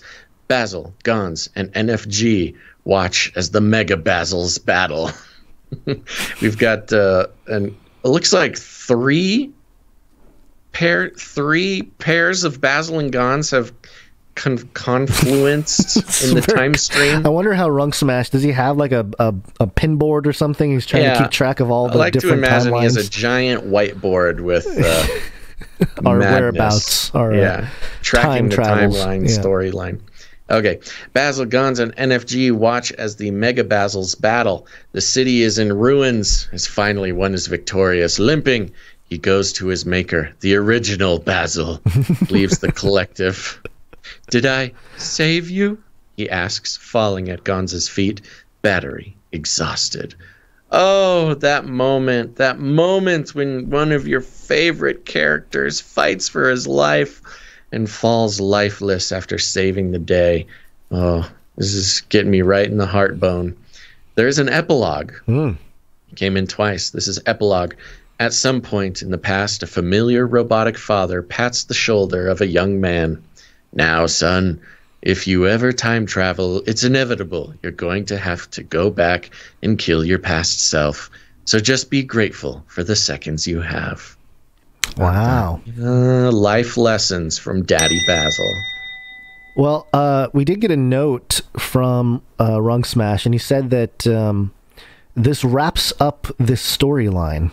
Oh, the arc. Yeah. We finished the first arc of the microfictions. Yes, and he said that he has this crazy idea of allowing the artists to illustrate it, the storyline, in whole or in part, and authorize y'all to sell it like the calendar. Ooh, that would be cool. If that's something you'd be down with. That's really cool. Yeah. Attach some stuff. So we can connect to you if you're an artist and you'd like to do that and work with Rung Smash. We might need a producer who is organized to we can connect everybody for sure. But we have some producers who shine in these sort of project management roles. Yes. And if anybody's interested, let us know. Mm-hmm. Okay. All right. Last segment of show. You ready? I'm ready. Let's wake up. Yes, it's wake up time. Hey, yo, wake up. Geoengineering. Sorry. Okay, so this is LX.com, which is NBC Universal. And the headline here, Climate Change Survival Guide. A woman warned us about climate change 165 years ago. Naturally, we ignored her. And there's a video. This is mainly a video thing. And it features Chase Kane. His name is Chase Kane. Just thought it was an interesting name. Sounds like a character in Ryan N's graphic novel. Yeah, exactly. He's a climate change guy, Chase Kane, a lot of C's, and he is described in this article as NBCLX storyteller Chase Kane. We're talking about narratives, right? Yeah. The whole theme of the episode is narrative, the great narrative. Yeah. So this is just a storyteller of the great narrative. And the video is like 7 minutes long. It's pretty long, so I didn't want to play the whole thing. So I did clip some of it and looked for production values. Basil, if you have commentary on anything, we can stop it and comment. But here it is. In the early 1800s, the Industrial Revolution brought unthinkable advancements and growth for society. And that's the thing. Maybe we didn't think enough about the price we'd eventually pay for all that progress. The Industrial Revolution was reshaping the world people knew. So we need to look back more than 10 years to understand why addressing the climate crisis is not the responsibility of individuals. Unless you're an executive of a major company, a world leader, or a member of Congress, because then, yeah, it is on you. Whoa, straight up calling out the elite, which is, again, this is an interesting angle that I've noticed a lot recently, which is use the public angst and guide it towards, it's the corporations, it's the world leaders, it's Congress. Totally. And I'm actually not fully against this. On one hand, it's easy to be like, well, if every single one of us decided not to use plastic straws, then all the turtles would live forever. But, it's a little bit of a catch-22 because, again, decentralizing the responsibility for anything. Now, because this is about climate change, there's more wrapped up in it. Yeah. Especially in how corporations and governments can benefit from the movement. But in general, decentralizing responsibility to billions of individuals does, again, only empower or at least let off the hook the establishment and the corporate lizard people. Yeah. So on one hand, I do agree with him. Hey, if you're gonna bring anybody down, bring the established kings and rulers of this world, instead of just quietly shaming individuals for using straws.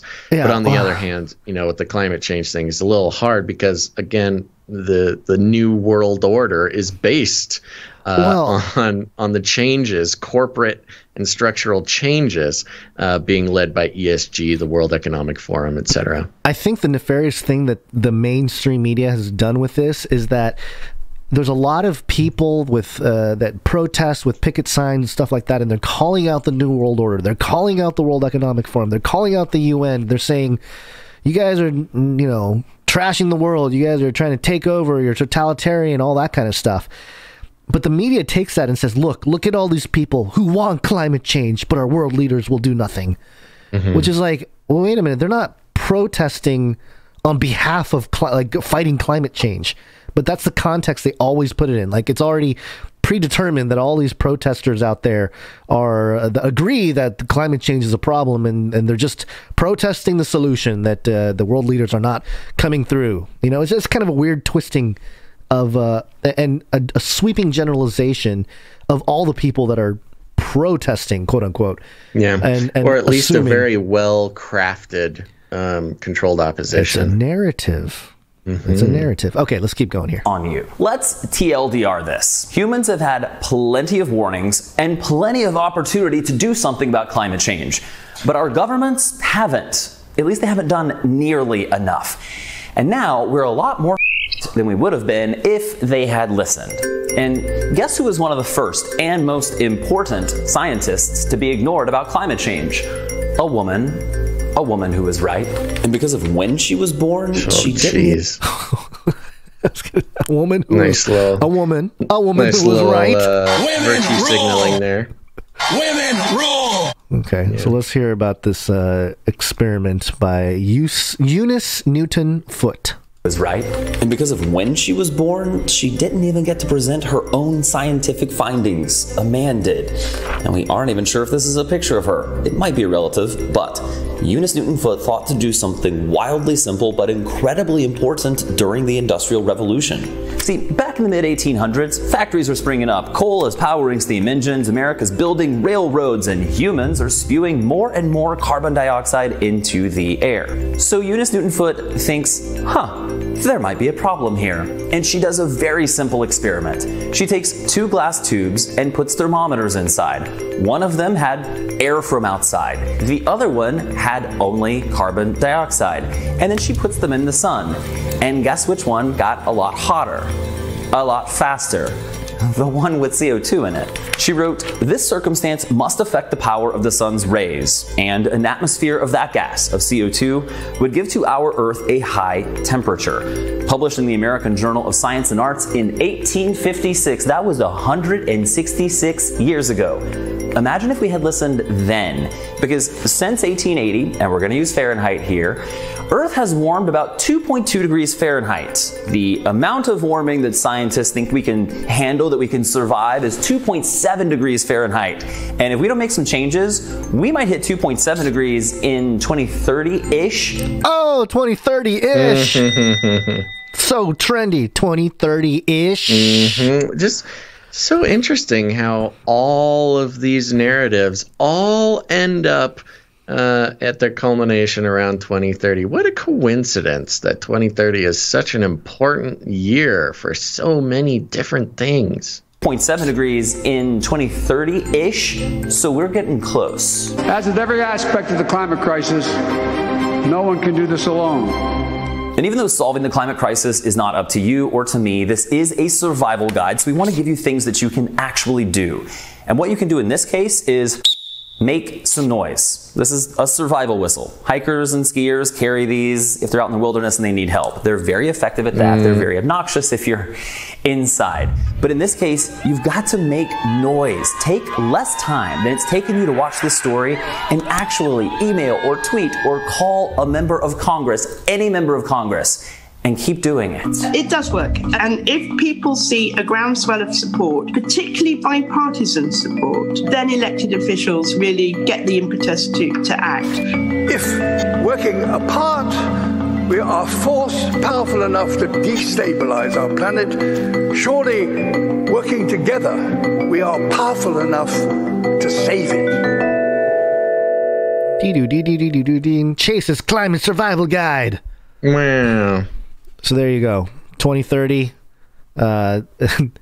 Call your senator is the call to action. Yeah.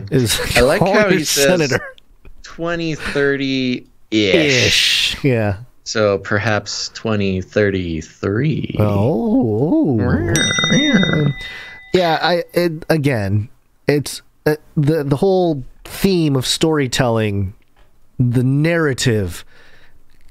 This guy's crafting a narrative for a younger generation, you know, because TLDR. Check out my video where I summarize everything for you. Right. And feed you. Don't how bother to yourself think. with actually looking at the science or anything. Yeah, just TLDR this video and do what I tell you. I mean, yeah, it's one thing to not read it because it's too long. It's another thing to get it from a TLDR summary in a video from a guy who's telling you to. Well, and this false narrative that we've known about climate change, quote unquote, in its current form for 160 years. Now, just because somebody did a thing 200 years ago doesn't mean that it it was solved science. Well, the other thing, we haven't been ignoring it for 160 years because someone put a thermometer in the sun almost 200 years ago. Well, that's what I was going to say, is that part of the article, if you actually read the article that they have here, it says this Eustace Foote lady, the other scientists didn't take her experiments seriously and stuff like that. And I'm kind of thinking, you're more of a science guy than I am, and of course, I'm sure the methodology was a little bit different 160 years ago or whatever. But to come to to suggest that this woman came to this profound conclusion about the Earth heating up because extrapolating from her experiments into the current narrative as we understand it, the current climate change narrative. Yeah, it's completely ridiculous and just entirely made up. Well, I mean, that is a narrative that he's crafting for us. It's mythologizing, and it's almost creating a prophetess of climate change. It's a religious, mythological move to say this woman of science who was oppressed because she was a woman of science in the 1800s. I mean, it's a very classic way to create myth, is a disempowered person long dead. Right. And it's a very powerful way to instill it into, especially minds that are still crafting mythology. Yes. Like children. Yeah. Children are very susceptible to mythologies. And when I say that, I mean their worldview is still forming. Yeah. And that's what mythologies are for. They're stories. Yeah. It's stories with which to create a worldview, a sense of the world, and a sense of oneself. Yeah. And that's why they last so long and they're so powerful, and they replay in many different forms. And what she's doing here, I mean, she's basically creating sort of almost like almost like a Jesus myth. A disempowered individual, like Jesus was a Jew in Roman-occupied Roman-occupied Israel. Mm-hmm. This was a woman in man-occupied patriarchy, especially in the scientific community in the 1800s. Yeah. It was all men, and it was not just all men. It was all. It was the classic good boys club. Even if you were a young man trying to break into science, it was very difficult. It was more of a social club than it was, what we think of as scientific establishment. Right. So yeah, he's kind of creating this martyr mythology around her, especially again. Going back to the mythology of, we've known about climate change for 160 years. No, we haven't. If we would have done something back then, no. Yeah, I mean, sort of the earliest, real theories about climate change was global cooling in the 70s. Yeah.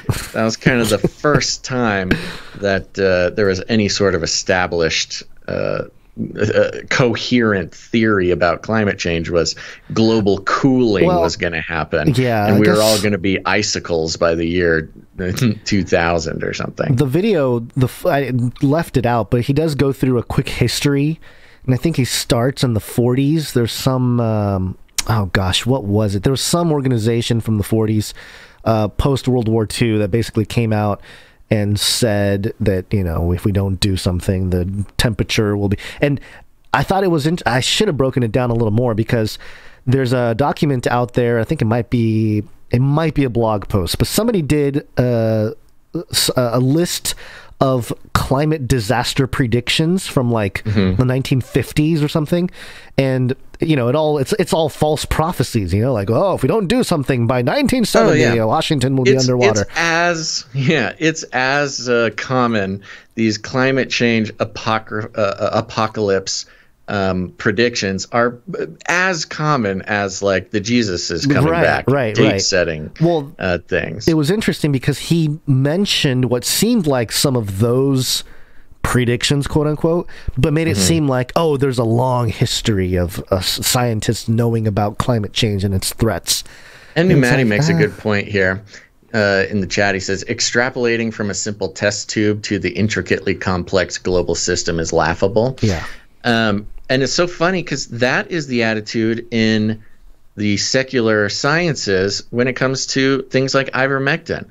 Like literal test tube experiments, in vitro experiments, like ivermectin, stopping COVID, things like that. The whole corporate media narrative around that is, well, that was in a test tube, and to the test tube things, it's not always real in the real world. This was a literal test tube experiment 160 years ago. It was a tube, a test tube with a thermometer in it, and they want you to take it as if it was like solid science. Gospel science. Yeah, exactly. So yes, it is laughable in a lot of ways. Yeah, it's just interesting to look at the production of the storytellers for the great narrative. It's all about the narrative, man. Yeah. Space all right. Pope reptilian. There it is. There's that space pope. Yeah. On the same sort of train here. This is from americamagazine.org, the Jesuit Review. Jesuit Review. Yes, our number one resource for all things lizard people. Yeah. Goes like this. The headline, Pope Francis, failure to fight climate change will incur God's judgment. Oh, no. Wow. Out of all the things that are happening today that would incur God's judgment, I don't know, like turning a blind eye to your priests abusing children for decades. Decades of child abuse. The financial God's judgment. scams. But if we don't do something about climate change, he will bring down his sickle. It reads like this. World leaders are running out of time and must address the challenges of climate change before it's too late, Pope Francis said. Satan knows his time is short. In a letter to Catholics in Scotland, signed November 9th, where the UN Climate Change Conference is being held, the Pope said he hopes leaders attending the summit would, quote, meet this grave challenge with concrete decisions inspired by responsibility towards present and future generations. Time is running out, the quote continues. This occasion must not be wasted, lest we have to face God's judgment in our failure to be faithful stewards of the world he has entrusted to our care, he wrote. The Pope's message came as the conference in Glasgow, also known as COP26, is set to conclude November 12th. Oh, it's today. Yep. They're partying it up over there in Glasgow. They're like, oh, finally this dreaded conference is over. Back to our private jets and our private suites. November 12th, the day when the climate change conference ends and 300 private jets take off from Glasgow all at once. At the summit, the United States and China announced November 10th that a joint agreement was signed between the two countries in an effort to lower greenhouse gas emissions. However, according to BBC News, neither country signed a pledge that would phase out the use of coal by 2030. 2030. Well, yeah, because China's got their peak coming in 2030. Yeah, they can't take out now. Pollution is at 2030. In his letter, which was released by the Vatican November 11th, the Pope said that while he regretted not being able to attend the summit, he thanked Catholics in Scotland for joining him in praying for the conference, which is, quote, meant to address one of the great moral issues of our time, the preservation of God's creation given to us as a garden to be cultivated and as common home for our human family. Pope Francis also said he was moved by the fidelity of Scottish Catholics to the church and assured the faithful of his prayers, especially, quote, for the young, the elderly, the sick, and those who in any way are suffering the effects of the pandemic. Quote continues, in these challenging times, may all Christ's followers in Scotland renew their commitment to be convincing witnesses to the joy of the gospel and its power to bring light and hope to every effort to build a future of justice, fraternity, and prosperity, both material and spiritual, the Pope said. Oh, we got to end on such a spiritual note there here at the Jesuit Review. Yeah, so there you go. First, God's judgment. First Colossians 1:17 says that basically God is before all things, and in him all things hold together. Mm-hmm. So it seems like he's holding creation together.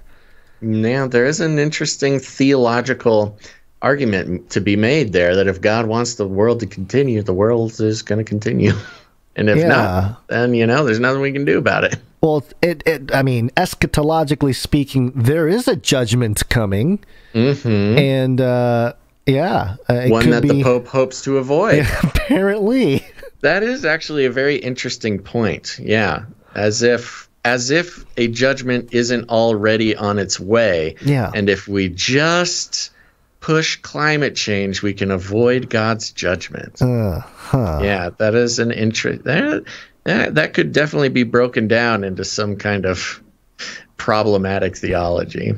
Well, especially given all the movement and transhumanism and technology and everything we've been tracking, and the Revelation 9:6 prophecies about the abyss opening, and locust-like creatures coming out and torturing people, and people seeking death and not finding it, and we've all speculated how that might play out in its fulfillment with people stuck in computers and stuff like that. Fighting climate change and the whole ESG, the Great Reset, the Great Narrative, the hurting of all the people to buy into that system, and I don't know, joining the Facebook metaverse to be part of it, because that's a lot of the climate change stuff is going to be built into the whole metaverse world. Mm-hmm. And we kind of touched on it in the last episode, but it's all going to be like, oh, we're spending time in the metaverse so that we stop polluting the earth. We're doing our meetings in the metaverse now because, we're trying to save, lower the greenhouse gas emissions and stuff like that. It's all going to be used as an excuse to push ethically superior to live in the metaverse versus in the real life. Right. So, given God's judgment coming, so Pope Francis is basically saying, if you don't want to be judged, go into the metaverse and obey us. It's like, okay, well, coming at it from the other side, it seems to be that is the judgment. Those are the ones that truly get judged in this end time. It's like a complete flippening. Right. But anyway, there you go. Okay. There you go. And I think that's it for today, Gonz. Yep. We got through it. All right. Thanks, everybody, for tuning in. We are going to be back on Monday. That'll be November 15th. Monday, November 15th, folks. Put it on your calendar. Press share on that old YouTube button or whatever. You know the drill. You know the thing.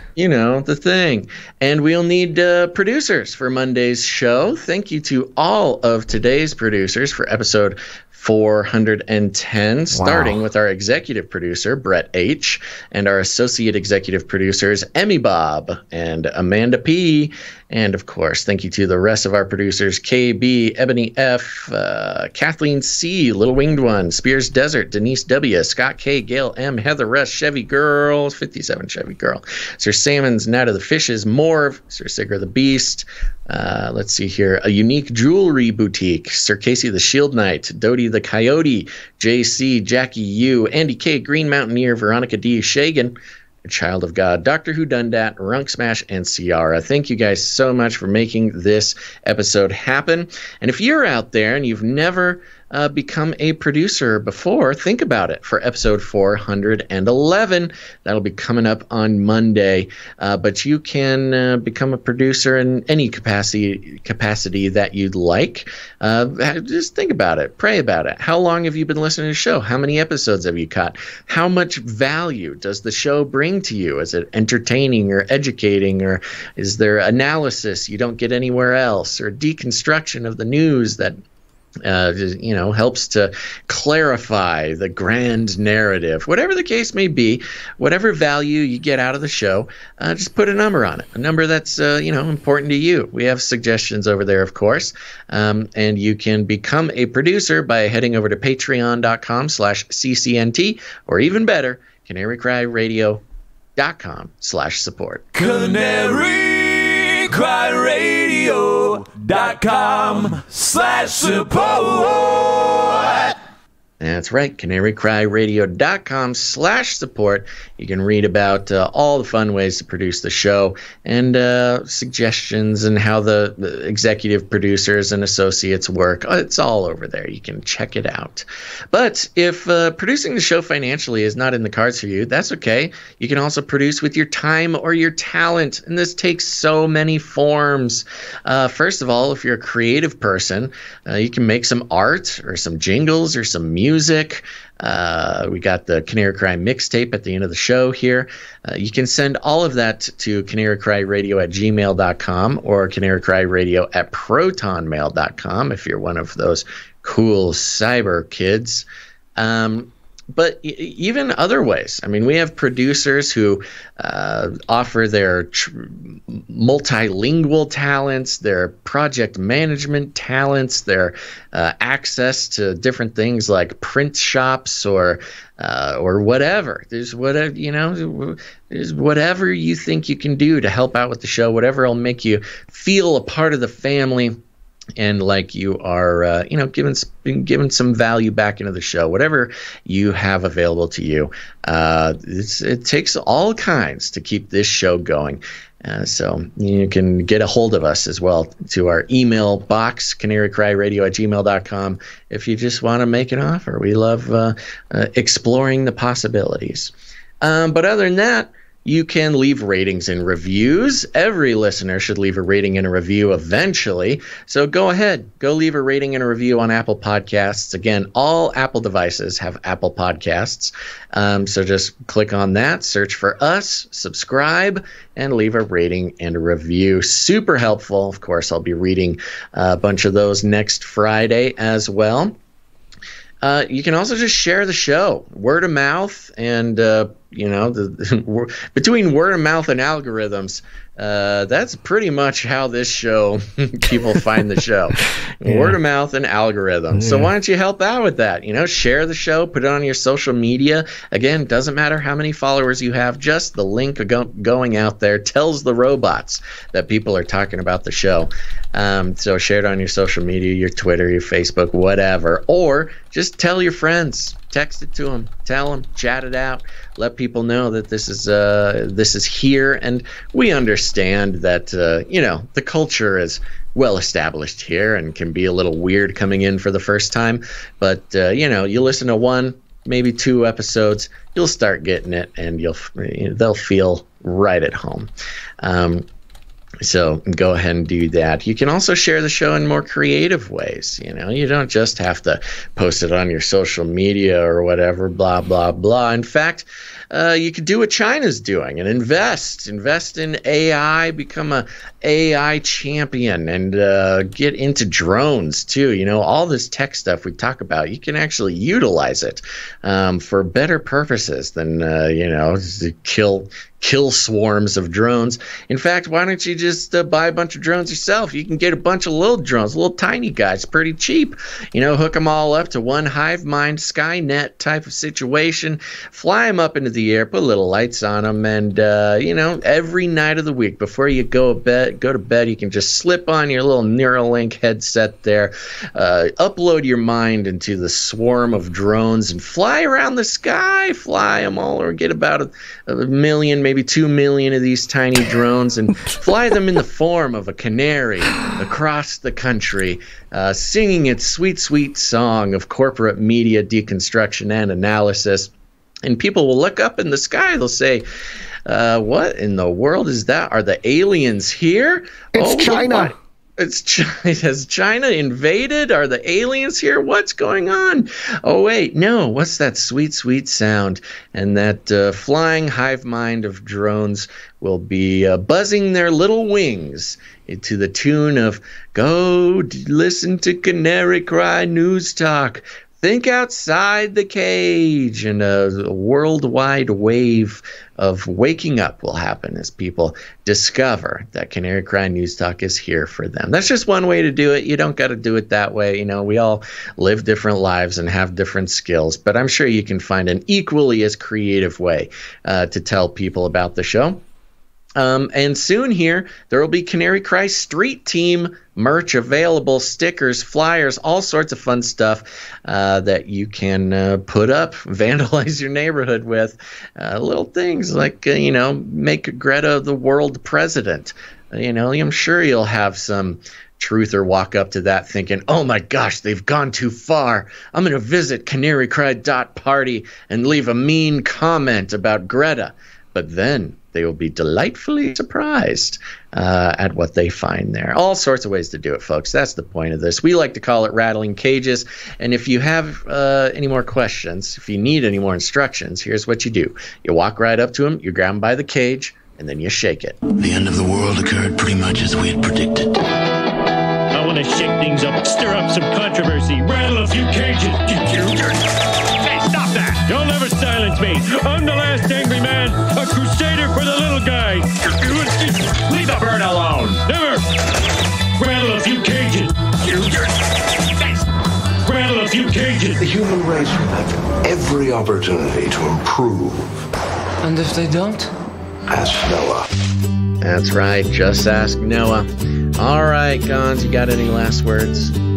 We forgot to mention, and I don't know if if this person wants it public, but one of our producers got COVID. One of our resident producers. Yes, of course. Yeah, so pray for one of our producers, and we'll let. Yeah, pray for all producers. Yeah, pray for all producers, and all things. But yeah, also that producer should let us know if we're allowed to talk about it or not. Yeah. Okay. That's it. Sounds good. Have a good weekend, everybody. Have a good weekend. We'll be back on Monday. Thanks for listening to this episode of Canary Cry News Talk. Make sure to tune in next time. But until then, think outside the cage.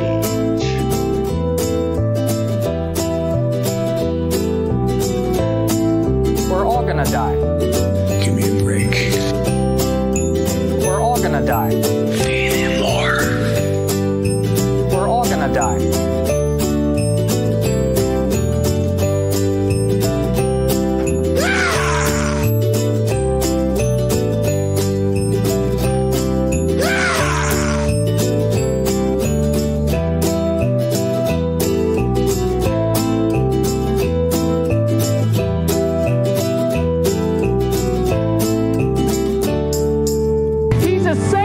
From one of the Satanist churches here where they sacrifice babies. Remember, reality is an illusion. The universe is a hologram. Buy gold. Buy!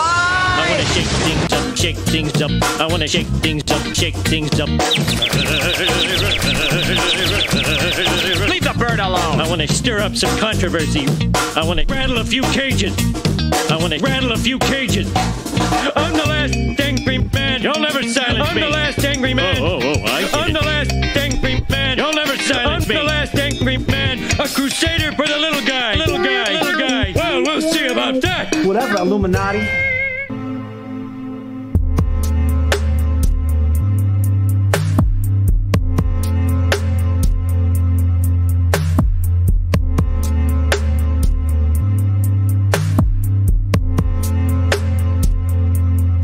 I waited patiently for the Lord. He inclined to me and heard my cry. He drew me up from the pit of destruction, out of the miry bog, and set my feet upon a rock, making my steps secure. He put a new song in my mouth, a song of praise to our God. Many will see and fear, and put their trust in the Lord. Blessed is the man who makes the Lord his trust, who does not turn to the proud, to those who go astray after a lie. You have multiplied, O Lord my God, your wondrous deeds and your thoughts toward us, none can compare with you. I will proclaim and tell of them, yet they are more than can be told. In sacrifice and offering you have not delighted, but you have given me an open ear. Burnt offering and sin offering you have not required. Then I said, Behold, I have come. In the scroll of the book it is written of me, I delight to do your will, O my God, your law is within my heart. I have told the glad news of deliverance in the great congregation. Behold, I have not restrained my lips, as you know, O Lord. I have not hidden your deliverance within my heart. I have spoken of your faithfulness and your salvation. I have not concealed your steadfast love and your faithfulness from the great congregation. As for you, O Lord, you will not restrain your mercy from me. Your steadfast love and your faithfulness will ever preserve me. For evils have encompassed me beyond number. My iniquities have overtaken me, and I cannot see. They are more than the hairs of my head, my heart fails me. Be pleased, O Lord, to deliver me. O Lord, make haste to help me. Let those be put to shame and disappointed altogether who seek to snatch away my life. Let those be turned back and brought to dishonor who delight in my hurt. Let those be appalled because of their shame who say to me, Aha, aha. But may all who seek you rejoice and be glad in you. May those who love your salvation say continually, Great is the Lord. As for me, I am poor and needy, but the Lord takes thought for me. You are my help and my deliverer. Do not delay, O my God. Circle back, but I'll have to circle back. Circle back, but I'll have to circle back. Circle back, but I'll have to circle back. I'm happy to circle back. I'll have to just circle back with you. We can circle back on that one. Circle back with you. It's an interesting question, but we'll circle back. I'll keep you warm and safe in my people's zoo. We're all gonna die. More. We're all gonna die. Give me a break. Fun fact, I believe it was another fun fact. Look at it. Fun fact. Another fun fact. Brings me back to my Screamo days. Alien.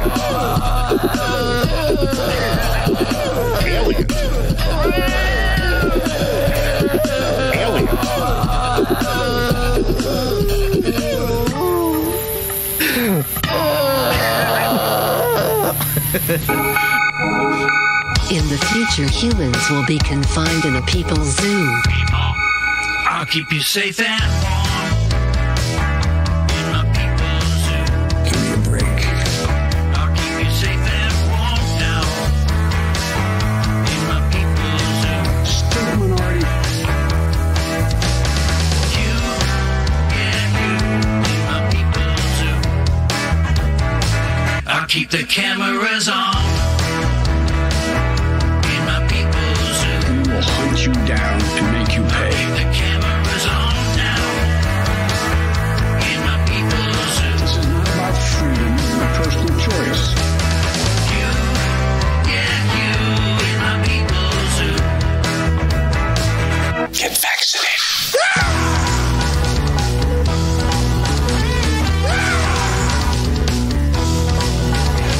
Shoot the apple, man.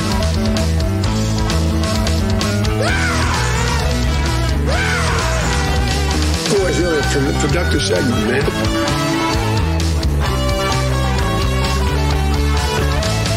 Come on, man.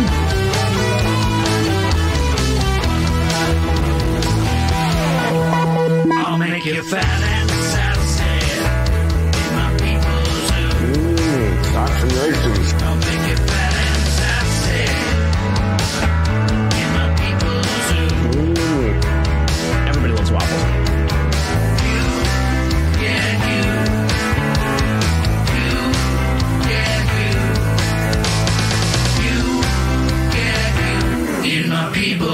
zoo. I'll keep you warm and safe in my people's zoo. Do not come back, you Nazi psychopaths.